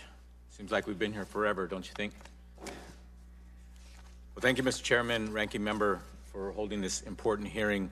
I'm of the opinion that basically we're hearing from one of the leaders, the CEO of one of the biggest corporations in the world, but yet almost entirely in an environment that is unregulated, or for basic terms, that the lanes in which you're supposed to operate in are very wide and broad, unlike other industries.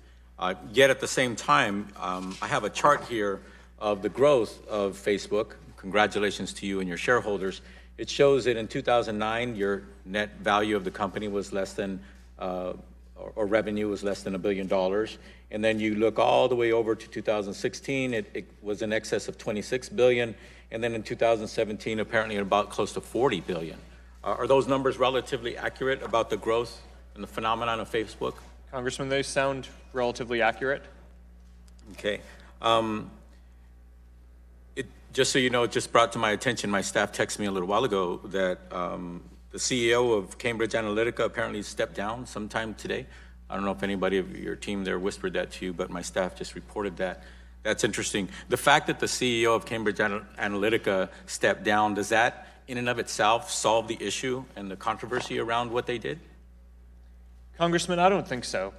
There are a couple of big issues here. One is what happened specifically with Cambridge Analytica. How were they able to buy data from a developer that people chose to share it with? And how do we make sure that that can't happen again? But some of that information did originate with Facebook, correct?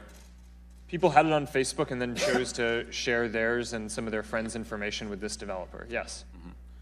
Something was brought to my attention most recently that apparently Facebook does in fact actually buy information to add or augment the information that you have on some of your users to build around them, their profile? Congressman, we just recently announced that we were stopping working with data brokers as part of the ad system.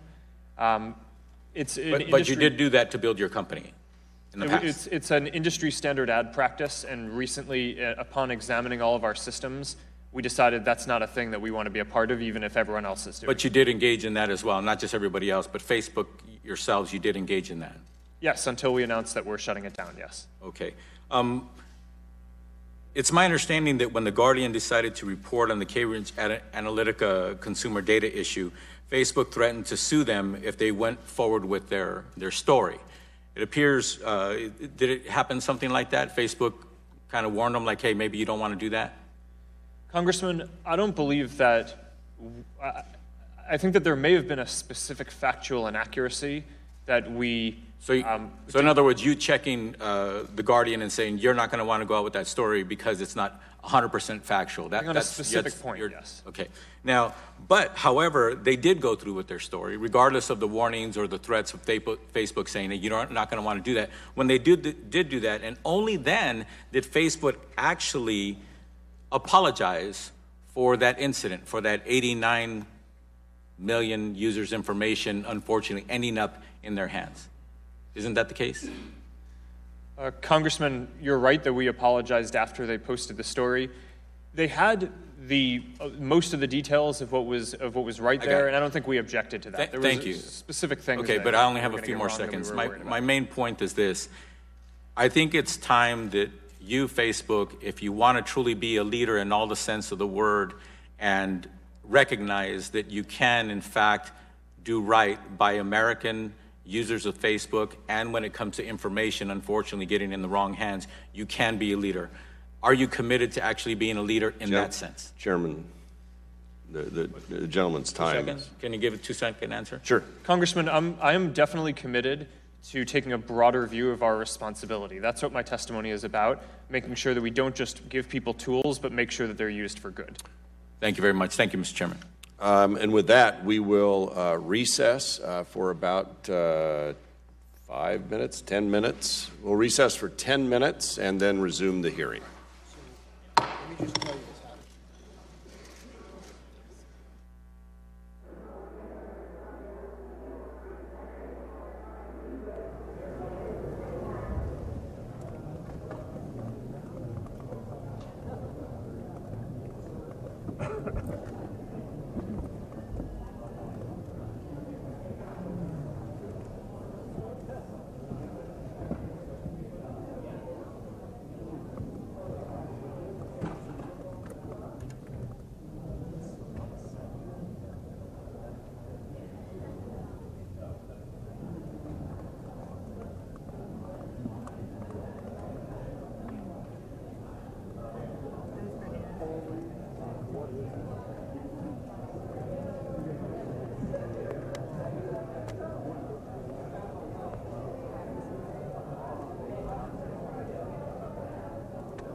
You know what? Oh, hey, good idea. Life hack.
I don't have to climb over people. You did. They're mixing up shots. You just went outside the drag. I don't know. It sounds like they're going to stay hot unless they're hot.